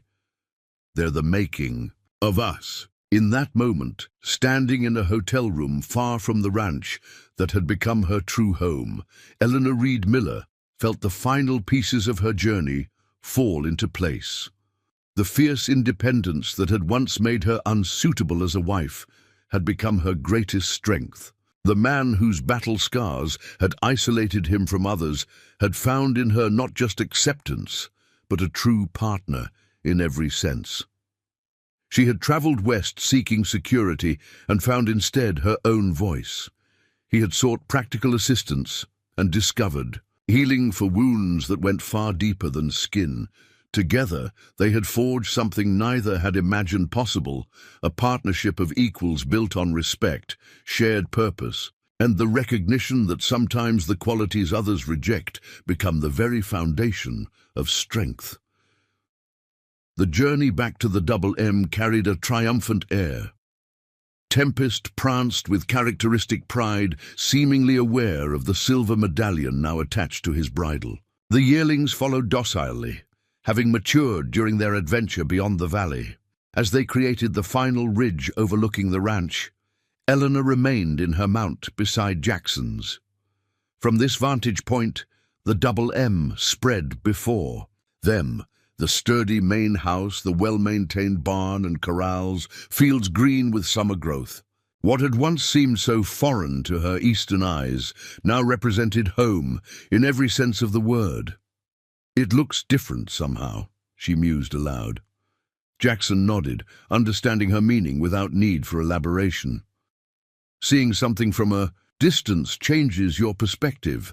They had both returned altered by their expedition to Billings. Jackson carried himself with renewed confidence, the reserve champion ribbon and army contract tangible validation of his vision. Eleanor had discovered the satisfaction of defending their partnership in public, standing proudly beside the man whose scarred face no longer drew her notice, except as a badge of his courage. Their arrival sparked celebration among the hands who had maintained operations in their absence. Walter had organized a special supper to welcome them home, complete with a berry cobbler prepared by Cooper's wife, who had come from town for the occasion. "To the Double M," Walter proposed, raising his coffee cup in a toast. "Finest horseflesh in the territory, now official." The validation from Billings rippled outward in the weeks that followed. Word spread throughout the surrounding valleys of Tempest's recognition and the Miller breeding program's rising reputation. Inquiries about yearlings and breeding arrangements arrived by post, and occasional visitors who made the journey specifically to see the stallion. "We'll need to expand the south pasture," Jackson observed one evening as they reviewed the breeding schedule for the following spring, "and consider hiring another full-time hand specifically for training." Eleanor nodded, making notes in her precise handwriting with the silver pen that rarely left her desk. "The Army contract alone will require at least 15 suitable mounts annually. If we accept these civilian commissions as well, our production needs to increase by nearly a third." Their discussion continued past midnight. The practical challenges of expansion balanced against their commitment to maintaining quality. Eleanor suggested systematic improvements to their record-keeping to track bloodlines more effectively. Jackson considered which mares might be worth acquiring to diversify their stock. In such moments, the true strength of their partnership revealed itself. Two minds approaching problems from complementary perspectives, neither dominating nor yielding but building solutions together. August brought Caroline's promised visit following her June wedding. The stagecoach delivered her accompanied by her new husband, David Fletcher, a professor of mathematics at Harvard, whose scholarly appearance belied a surprisingly practical nature. Jackson.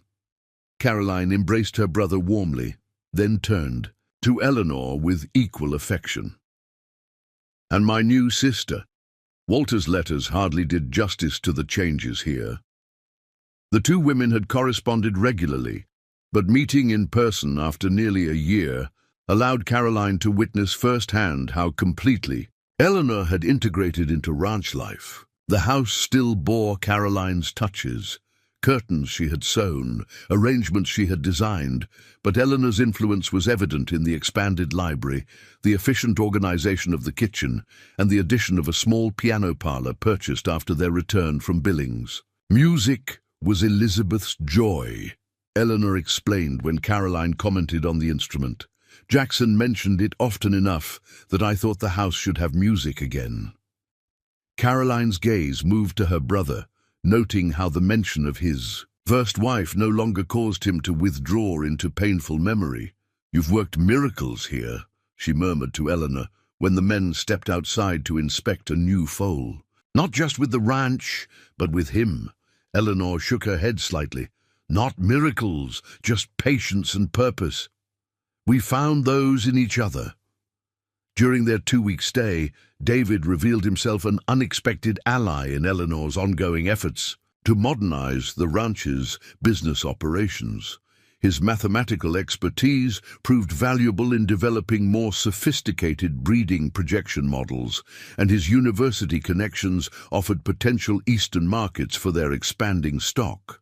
"Academic institutions and wealthy alumni are always seeking quality mounts," he explained over dinner. "Many have more money than knowledge when it comes to horseflesh. A reputable supplier with guaranteed quality would be most welcome." The visit concluded with promises of regular correspondence and potential business arrangements. As the stagecoach departed, Jackson watched it disappear down the valley with a contemplative expression. "Caroline seems truly happy," he observed. "I wasn't certain she would be, abandoning the West for Boston society."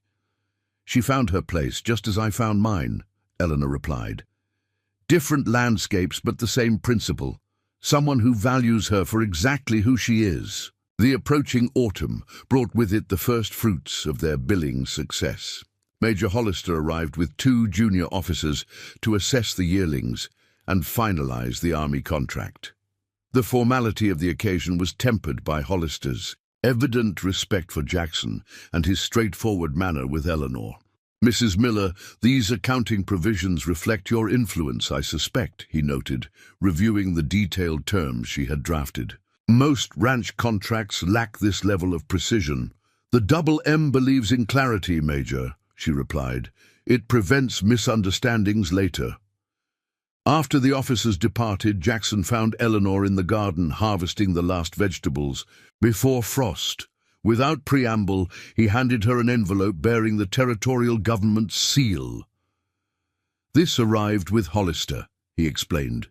"Apparently our friend Tucker has been making trouble beyond merely trying to acquire our bloodlines." The letter inside confirmed what Eleanor had suspected since their confrontation in Billings. Tucker had lodged a formal complaint about water rights along the creek that bordered both properties, claiming the Double M's usage during drought periods threatened his operation downstream. "He's retaliating for being publicly embarrassed," Eleanor observed, folding the letter precisely, "using legal channels instead of direct confrontation."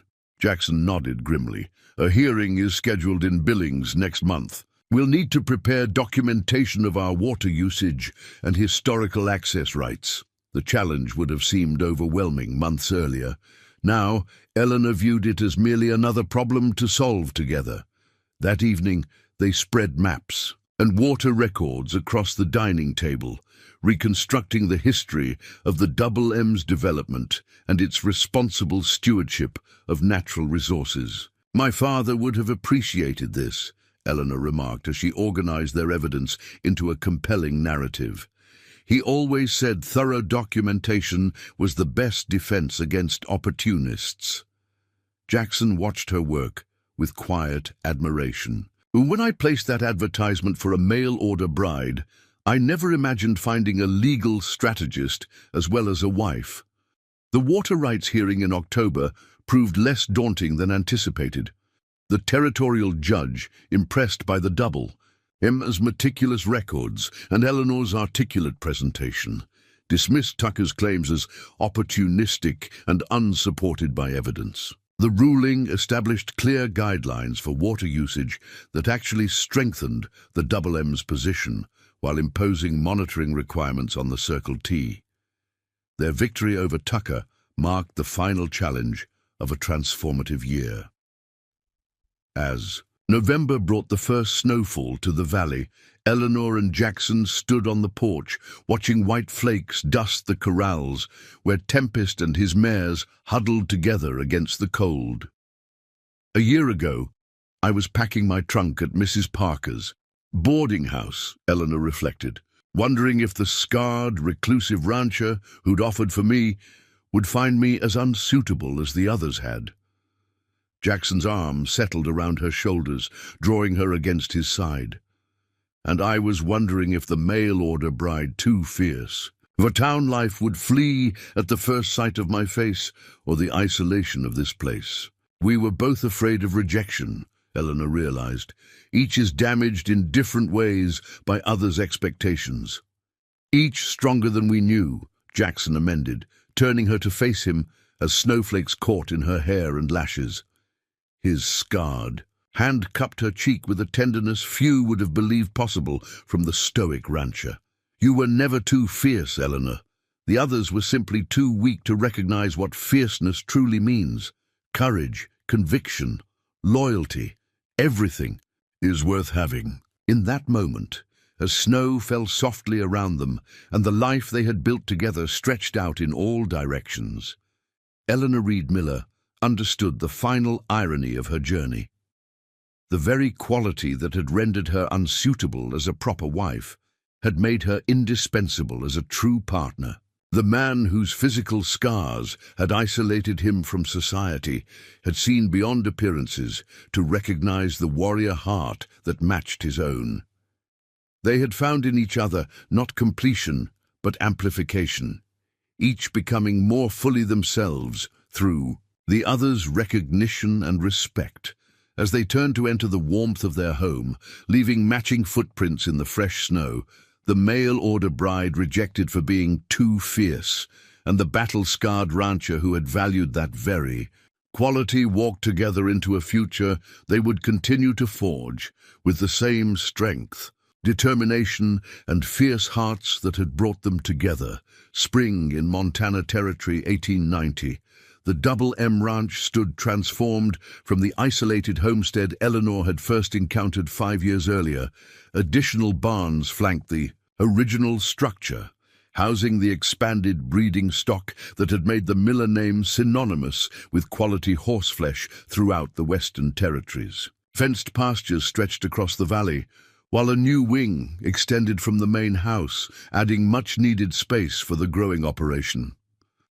Eleanor sat at her desk in the office they had built 2 summers ago, reviewing correspondence from potential buyers as far away as St. Louis and Chicago.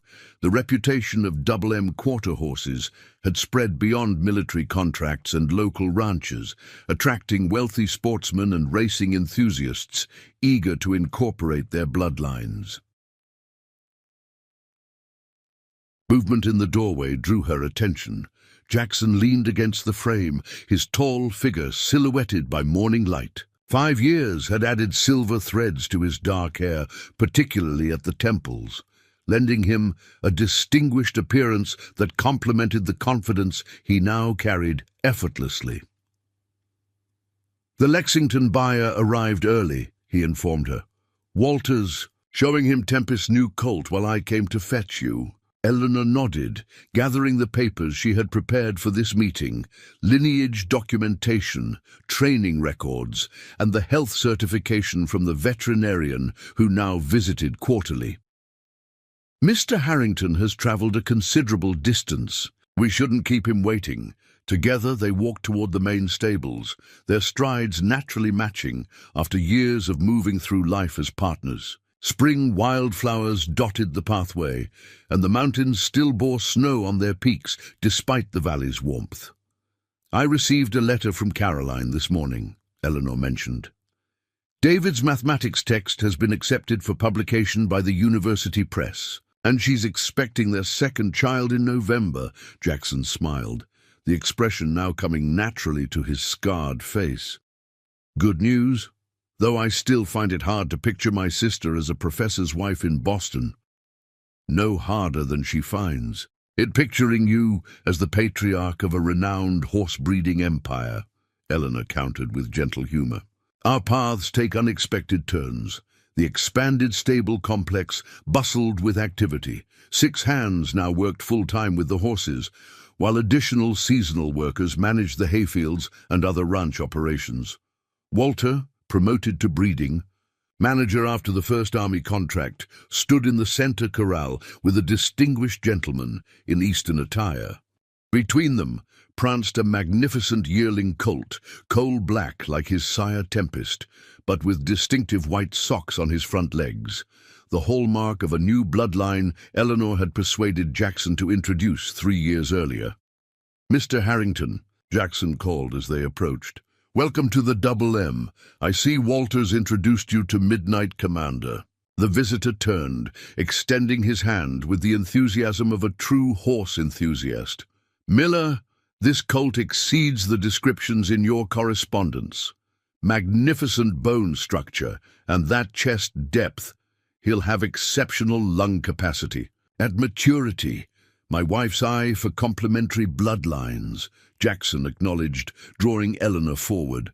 "Mrs. Miller manages our breeding selections personally."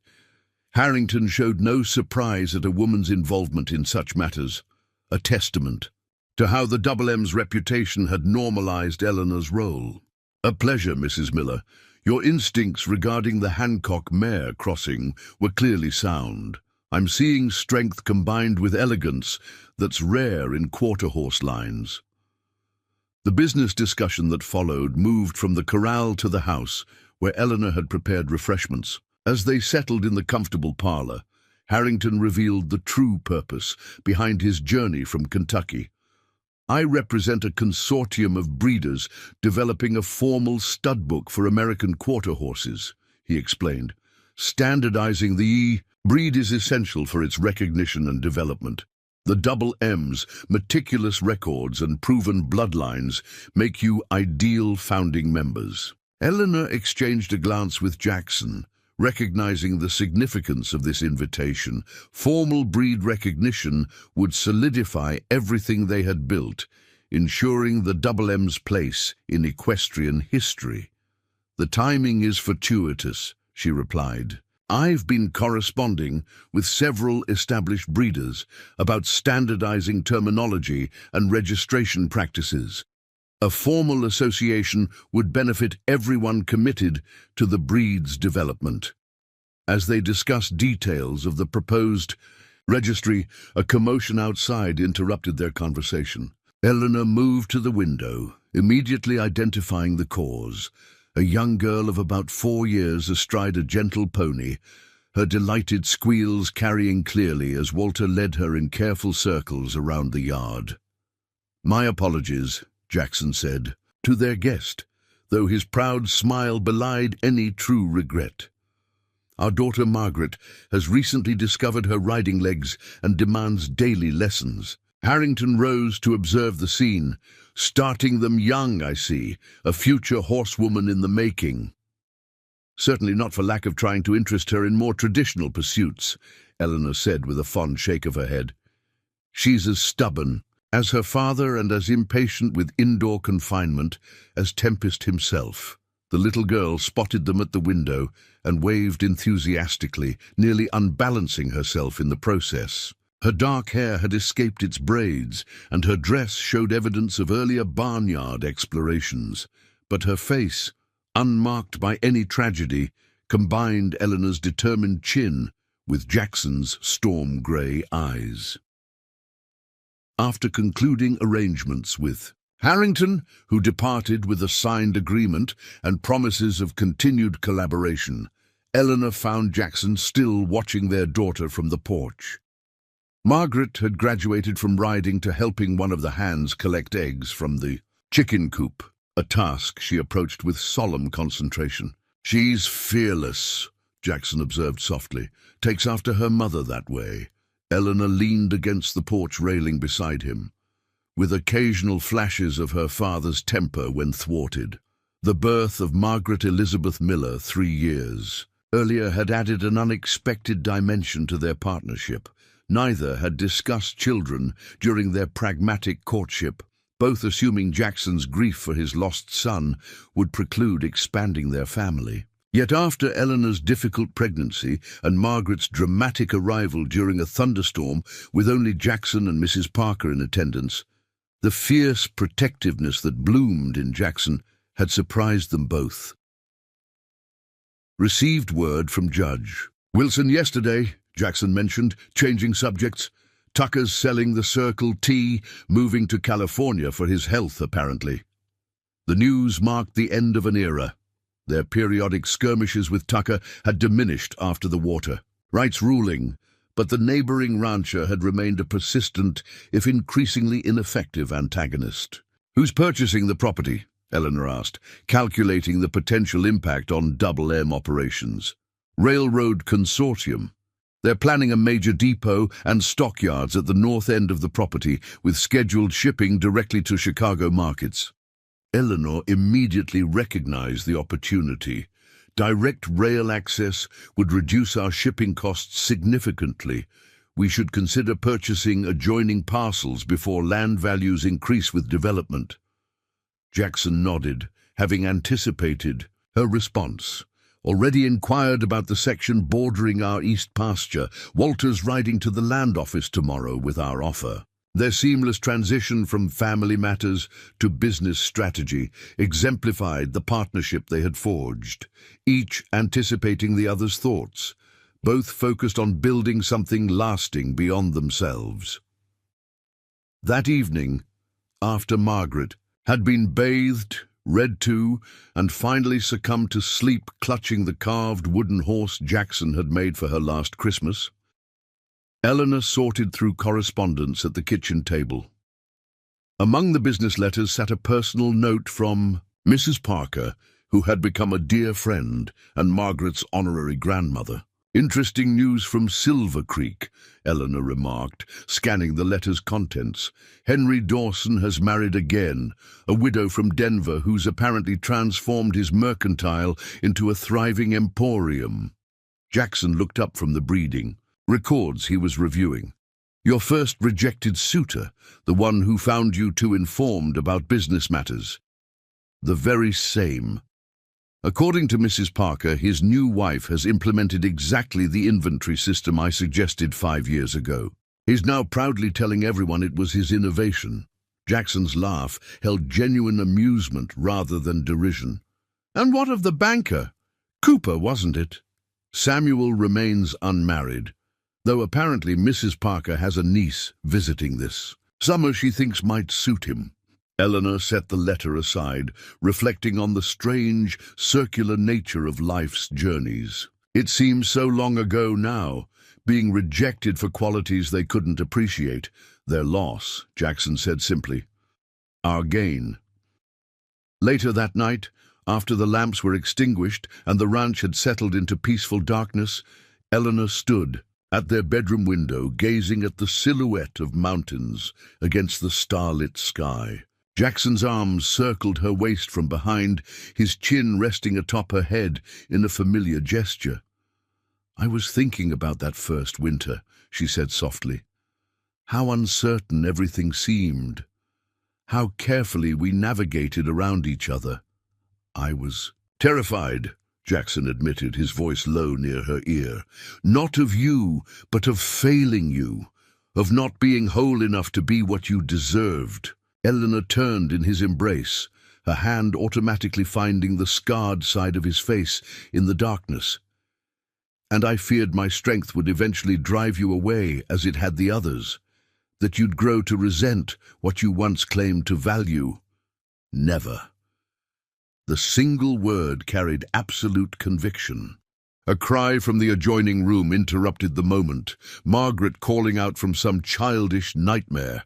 Without discussion, they both moved toward the door, another aspect of their partnership now instinctive between them. As Jackson lifted their daughter from her small bed, murmuring reassurances in his deep voice, Eleanor watched the tableau with a fullness in her heart that sometimes still caught her by surprise.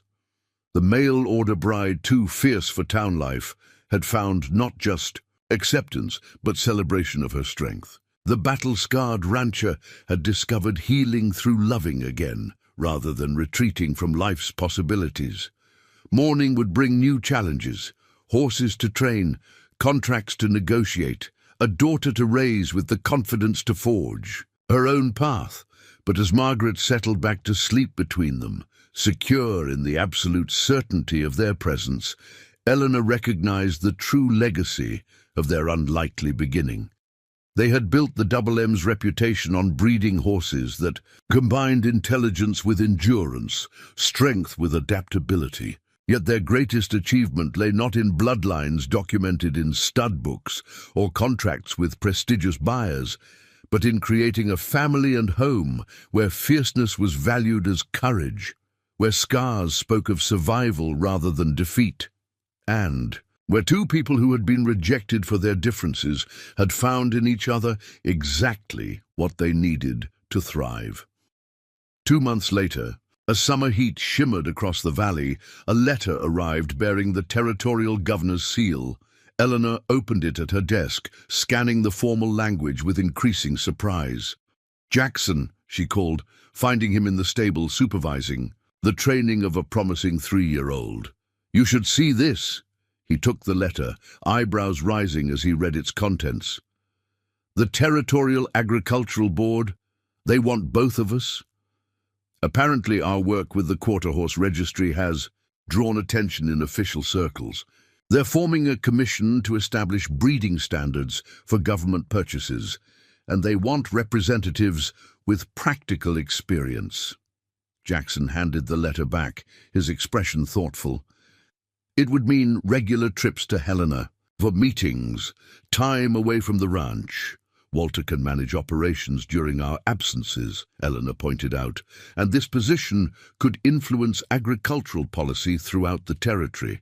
Imagine the possibilities for smaller ranchers if fair standards were established." His slow smile told her he'd already reached the same conclusion. "When do they need our answer?" That evening, as they sat on the porch watching Margaret chase fireflies in the gathering dusk, they drafted their acceptance letter together. The appointment would add new dimensions to their already full lives, but the opportunity to shape territorial policy aligned perfectly with the principles that had guided the Double M's development. "Did you ever imagine this outcome when you wrote to Mrs. Parker seeking a bride rejected for being too fierce?" Eleanor asked, signing her name beside Jackson's on the formal response.